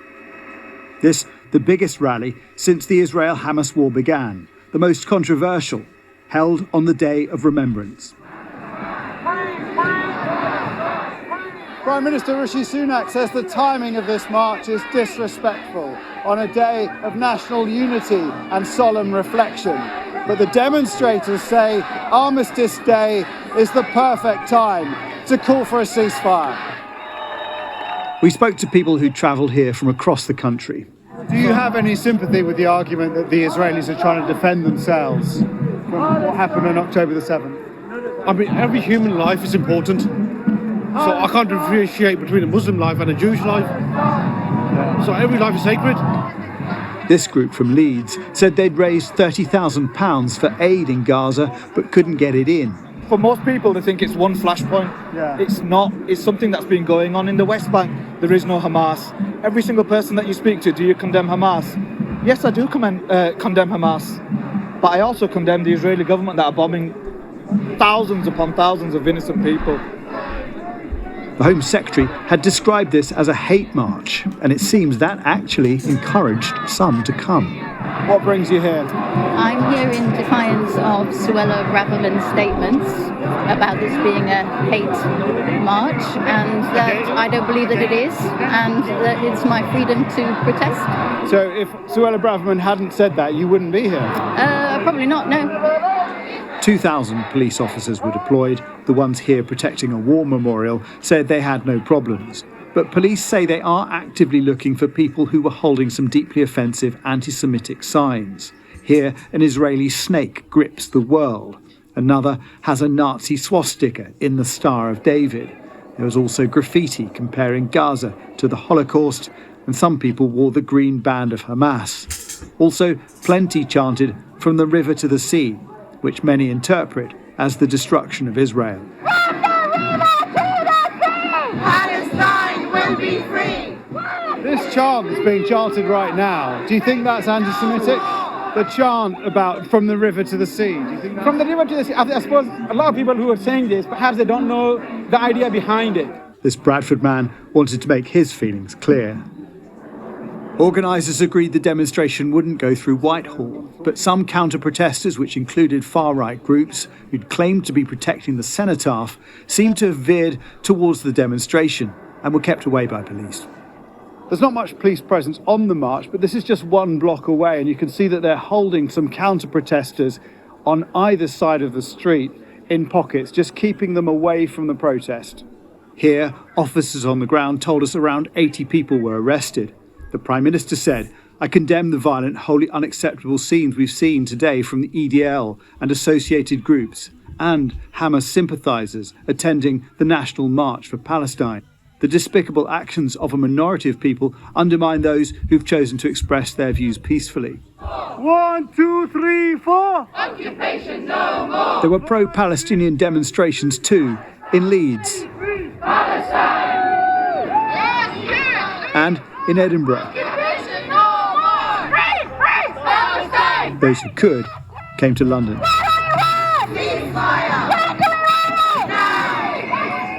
Protesters say the Palestinian people don't have a voice. But today, on the streets of the capital, they could be heard loud and clear. Jason Farrell, Sky News. Well, as Jason reported there, members of the far right joined protesters at a counter-demonstration in central London. Police say they arrested more than 90 people to try to prevent a breach of the peace. Ivor Bennett reports.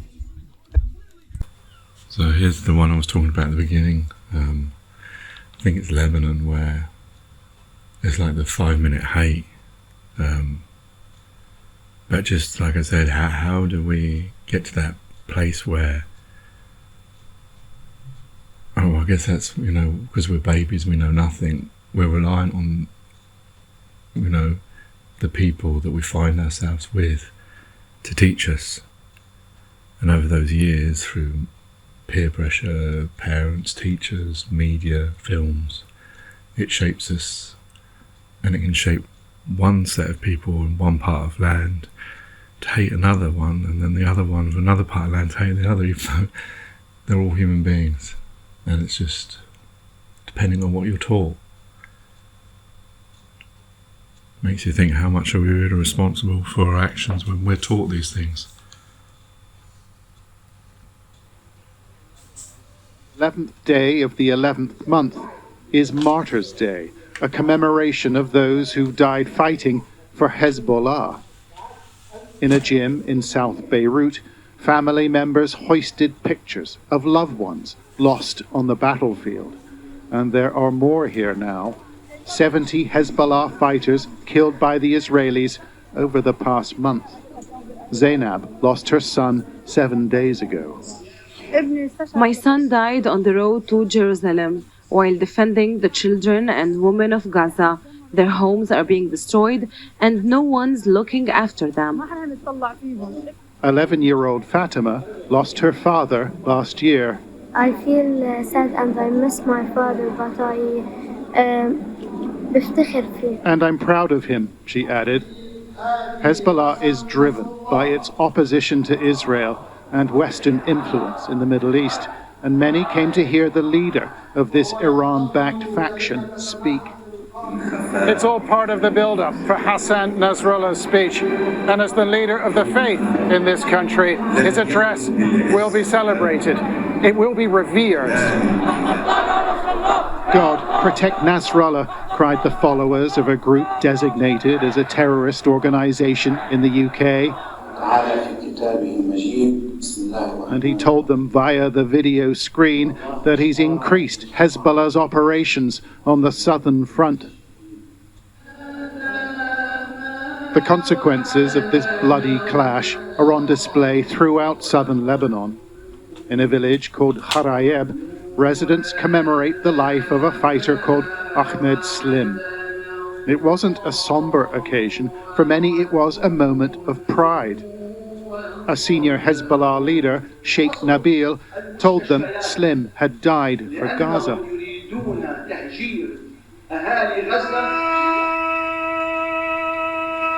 Just down the road, we meet a man called Kuda. He watches a video sent from the war zone by his son Haider. His son asks for forgiveness for all those moments he upset his father. A Hezbollah fighter, Haider Ayad, was killed in an Israeli airstrike. His father feels it is a worthy sacrifice. To protect my children and my grandchildren, my society and my country, I would sacrifice 1, 2, 3 or 4 of my children to let my people live in security. The war on the Israeli border is intensifying, and Hezbollah's leader warns he has powerful new weapons to introduce. His threat to escalate could spiral out of control. John Sparks, Sky News in Beirut. Thousands of people have been evacuated. There you go, you see. That's what you can mind control someone into thinking that allowing their children to die in whatever cause is okay, their one existence. He wasn't forced to say that. He's willing to sacrifice his own children for a bit of land, for who controls you and yours. Here's the next one. Netanyahu says Israel has offered fuel to Al-Shifa hospital in Gaza as the facility reports it has run out.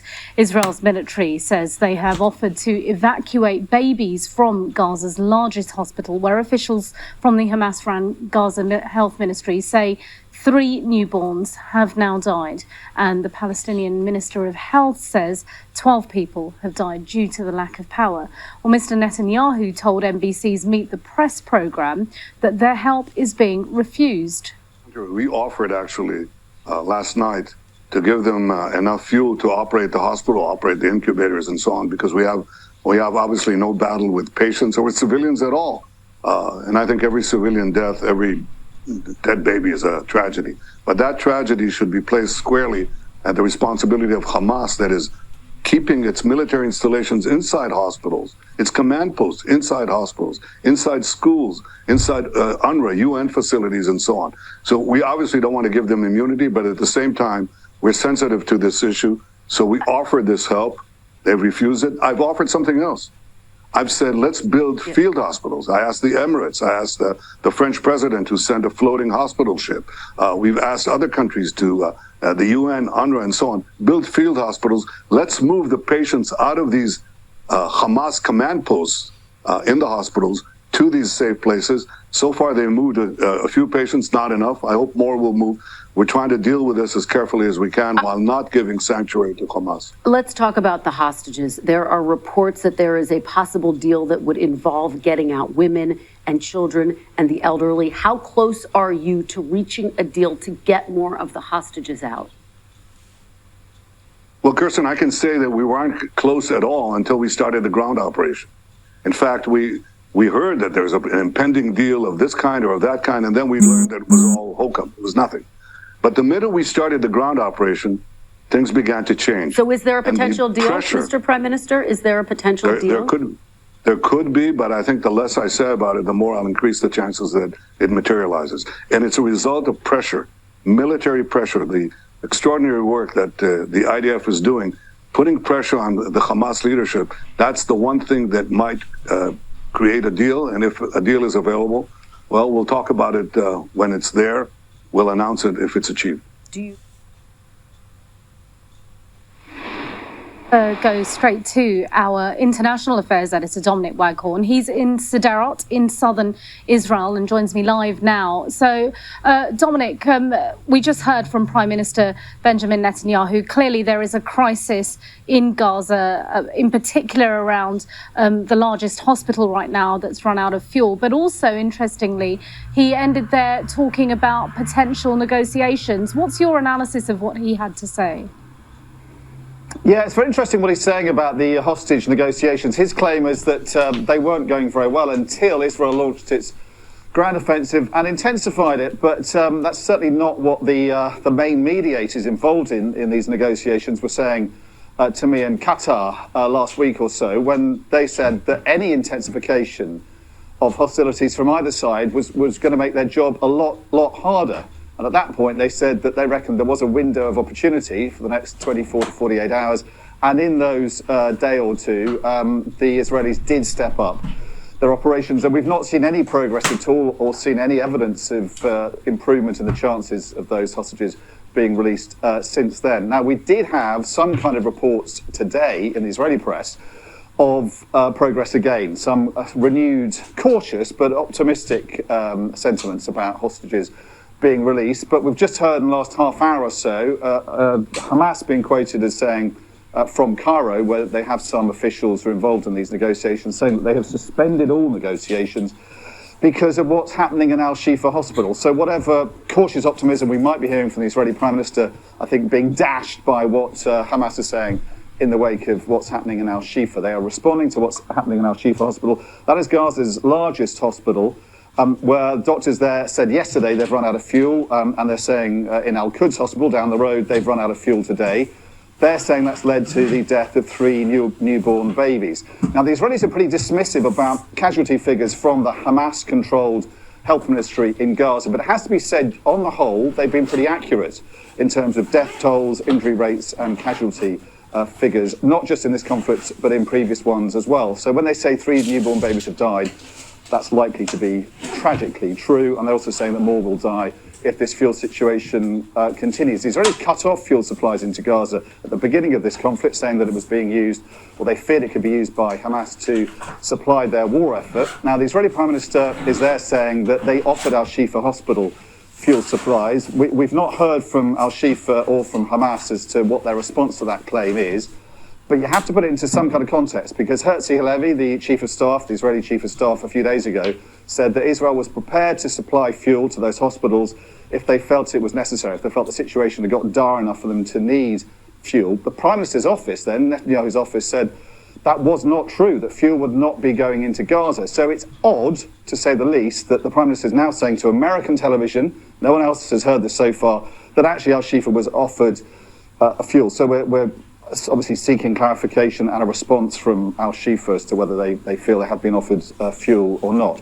The concern is about fuel supplies, but also about the level of combat going on, not just in northern Gaza, but also in Khan Yunis, where there was a massive airstrike, it seems, this morning, in an area the south of Gaza where Israelis have been encouraging Palestinians to go to evacuate the north into, implying they'd be safer. But this morning they launched an airstrike which levelled an entire kind of block of buildings, killing at least a dozen people and injuring dozens of others. So that's obviously causing concern as well about the direction this conflict is heading. Okay, Dominic Waghorn live in Sderot in southern Israel. Thank you. Now, thousands of people have been moved in an evacuation. Okay, so I don't know, there is a footage, I don't know if it's in this next one, where they show, Israelis show Hamas, where they claim Hamas bringing fuel to the hospital, because they did show there was, that they claimed Hamas already had it. But the footage they show, it looks like someone with a, I don't know if you can find it on Sky News, it looked like someone with a round circle put in front of the camera to make it look like it's some kind of security camera, but it's too close, it's following them. So unless they were embedded with Hamas, how did they get these video footage that looks so close up, and they removed the circle from the camera, as almost like they're trying to create the image. But I don't know, this is the problem with war, you don't know. One side says they're going to do this, one side's going to do this. Some things are face value just to make people feel better, and then obviously Hamas, they say that they didn't refuse. Of course, either side is going to play this game because they probably, Hamas, they may not care about the people in the hospital and they want them to die because that will put international pressure on.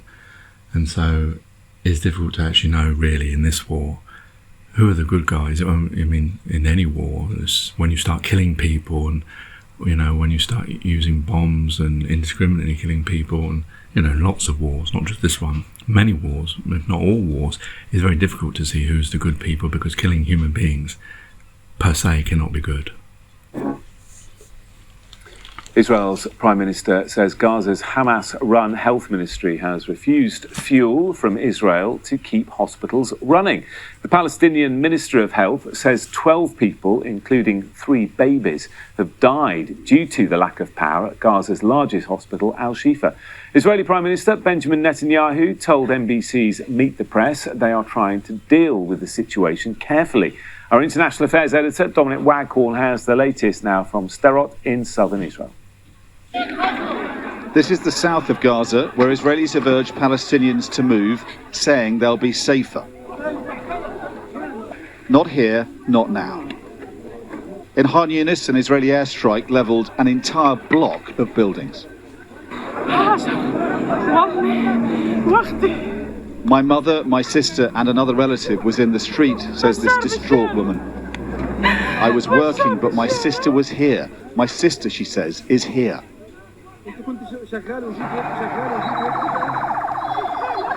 Across Gaza, hospitals say they're at breaking point.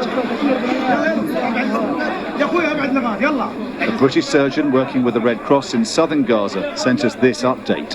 Still relentless, still bombardment every night. One very close, 1:30 this morning, that whistled over the top of the building we're in.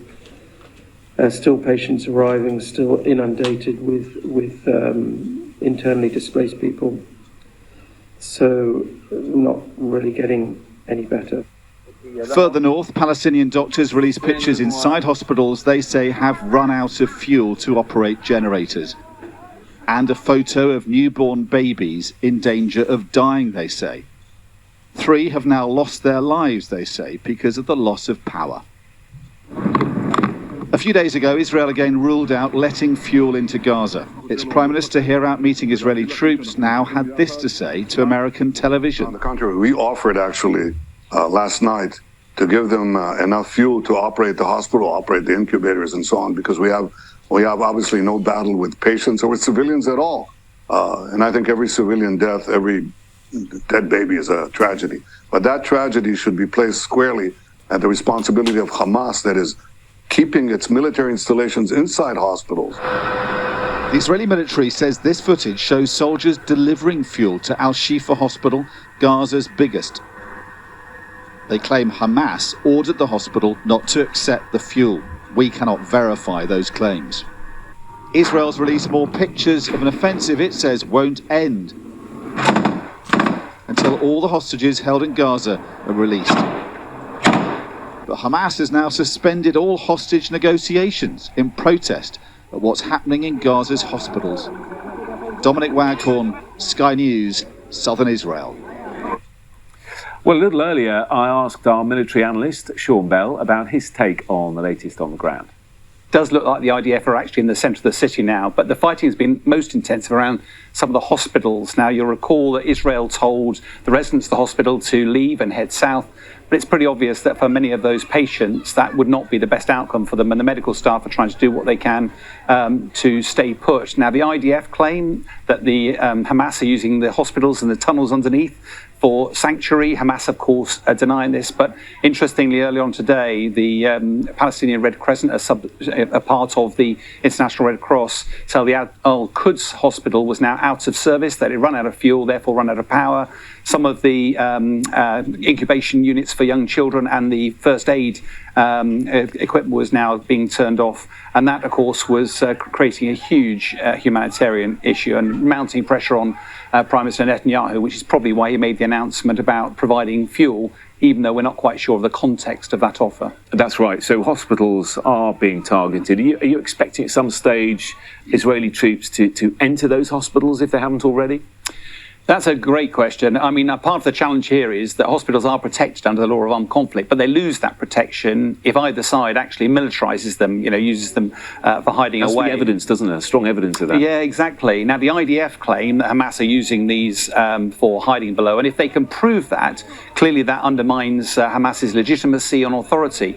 But conversely, Hamas almost certainly will be wanting to not allow the IDF to prove that, because if they can show that the IDF is being inhumane inhumane in the way it approaches the hospitals, then of course inevitably that will diminish international support for it. The harsh reality is that we don't know the truth behind this. The only casualties are those residents of the hospital that are being under treatment, but also our thoughts go out as well to the doctors and the medical staff who are compromising their own lives to look after the people there. But meanwhile, while the casualties rise, the international efforts to try to get a ceasefire are mounting. But Netanyahu said that will not happen until all the hostages are released. But there was some interesting news today that there was rumours in Israel that between 50 and 100 hostages, potentially the women, children, and potentially the elderly, might be released. The question was, in exchange for what? Now, it's worth recalling that back in 2011, Israel gave out over 1,000 Palestinian prisoners. They released them in return for one single IDF soldier. It just gives an idea of the value that the IDF soldiers have. But interestingly, one of those over 1,000 that was released was a chap called Yahya Sinwar, who's now the Hamas commander in the middle of Gaza. Indeed. And just briefly, Sean, let's talk a bit about Lebanon. We heard from... Okay, that's fine for that. So it just goes to show that... well, look, I think we have to... That the...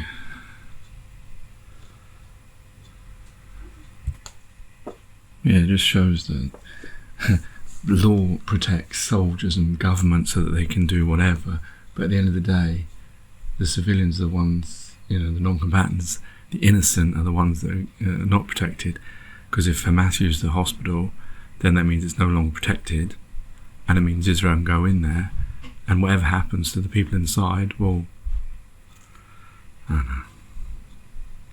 Anyway, here's the next one. Then it is going to be a very busy day for the Metropolitan Police as they look at the fallout of yesterday's events.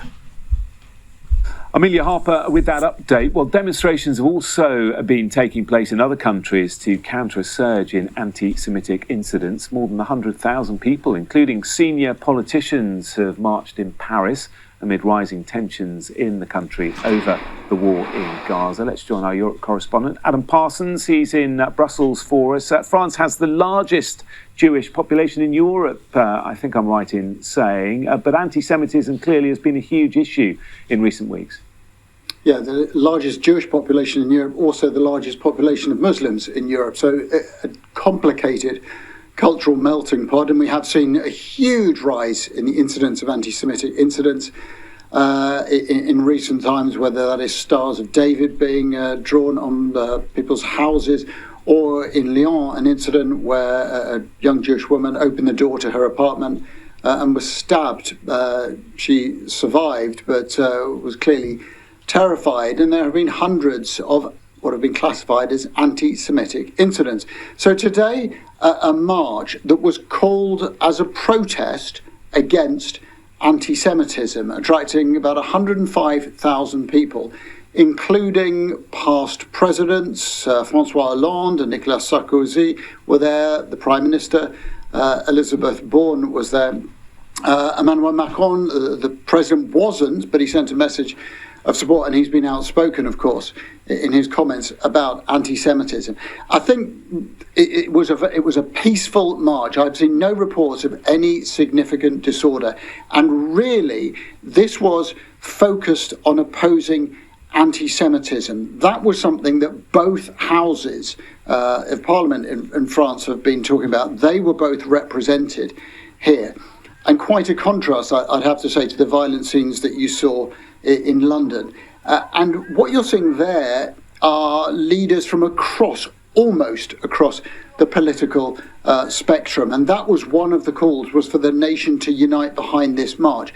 Now, interestingly, the leader of the far-right party, the National Rally, Marine Le Pen, was there, despite the fact that her father, Jean-Marie Le Pen, who founded that party, has in the past made, frankly, anti-Semitic comments that have gone as far as Holocaust denial. She is now trying to maneuver the party away from that.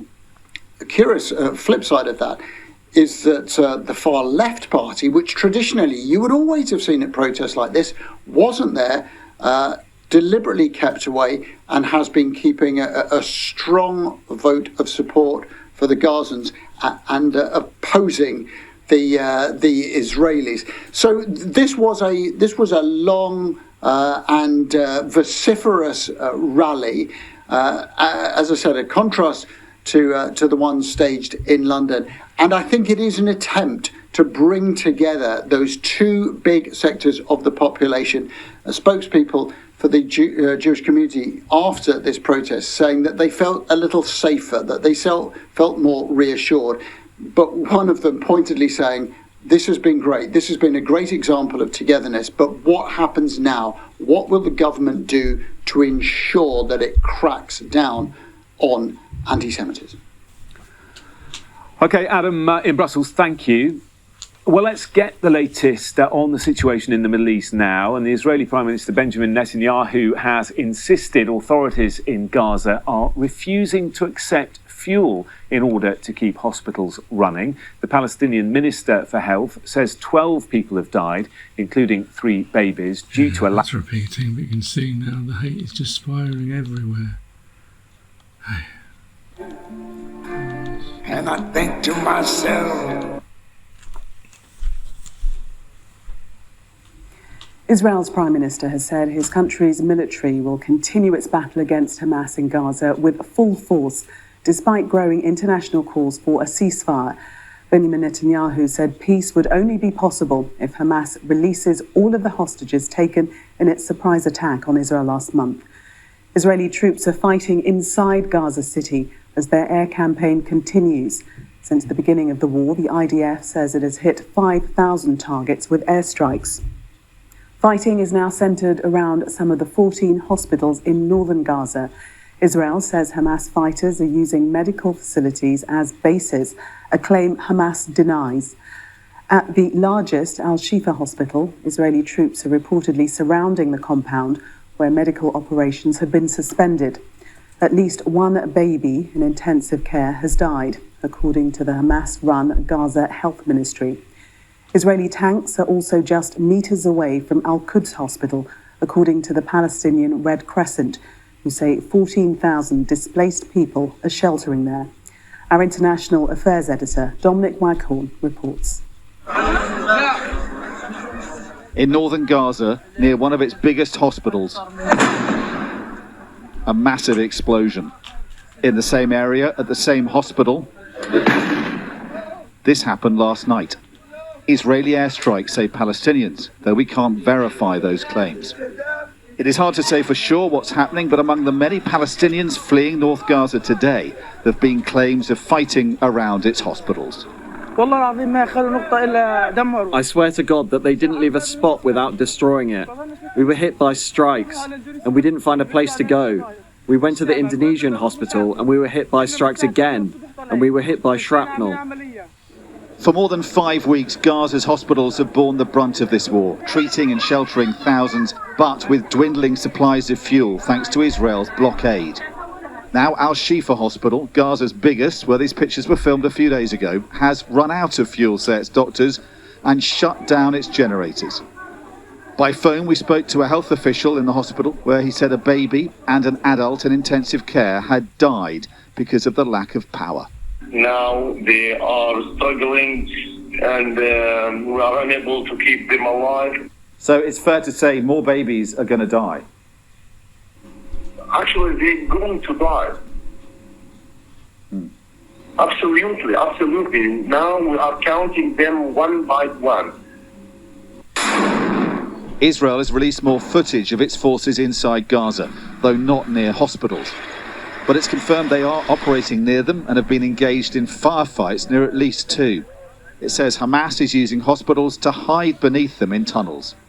Ultimately, the hospital has been turned into a military site. Underneath Shifa Hospital, there is Hamas's key command and control, and from there is a network of tunnels going literally for kilometre after kilometre after kilometre underground as part of their subterranean terror machine. Patience is running out for Israel's war in Gaza. French President Emmanuel Macron in Israel, offering support only last month, now says its bombing of Gaza has no justification. And regional leaders have been lining up to condemn Israel too at a summit in Saudi Arabia.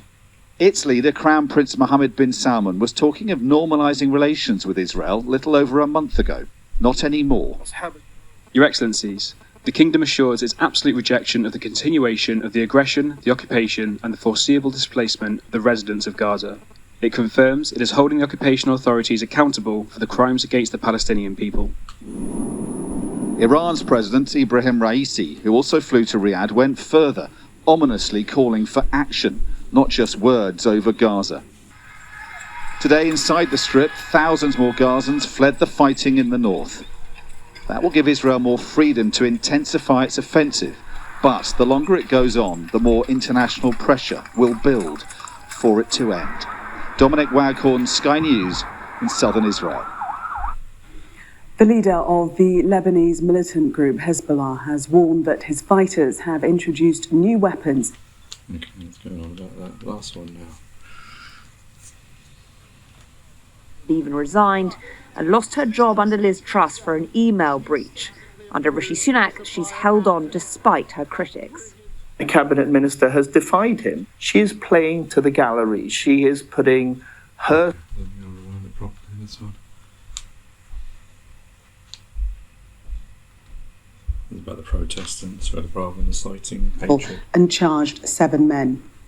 One senior officer has told Sky News that some of the violence just before the Armistice Day silence was unprecedented, taking officers by surprise. Tonight, though, questions about the Home Secretary's future and whether her language before the weekend intensified the problem. In a moment, we'll look at the latest police investigation. But first, our political correspondent, Ali Fortescue, reports. Protected today by tradition, a Home Secretary whose job is in the balance. Remembrance will soon give way to politics. And few are coming out to defend Suella Braverman. When I'm here next week, will the Home Secretary still be Home Secretary?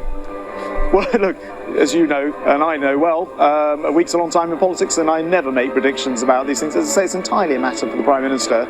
This all started because of an article not cleared by Number 10, where Suella Braverman accused the police of playing favourites.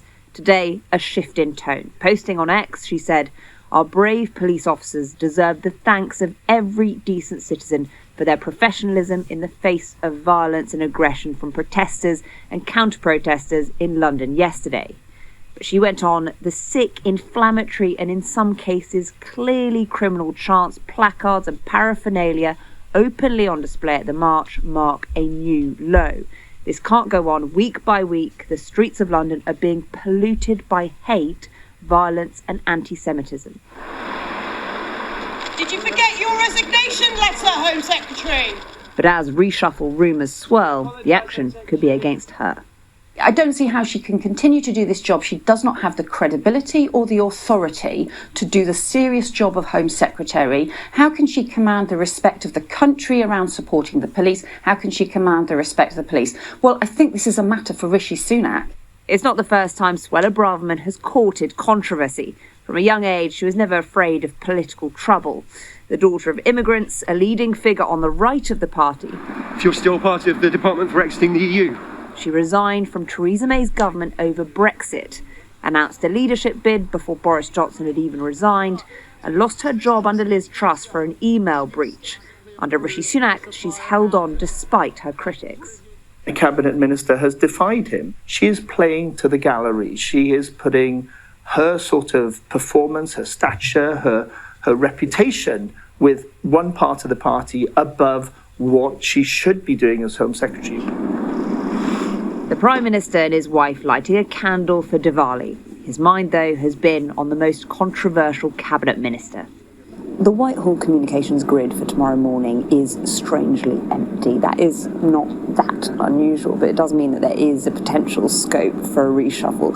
This matters not just for the Home Secretary, but for the Prime Minister too, because we have seen a power struggle between Number 10 and the Home Office. This is now about the Prime Minister's authority, and any decision to sack or not to sack Suella Braverman will have political consequences. It's just depressing, and just to keep hearing these different videos, different people. I was looking at when they were talking to the Saudis. Huge chandeliers, big rooms, opulence.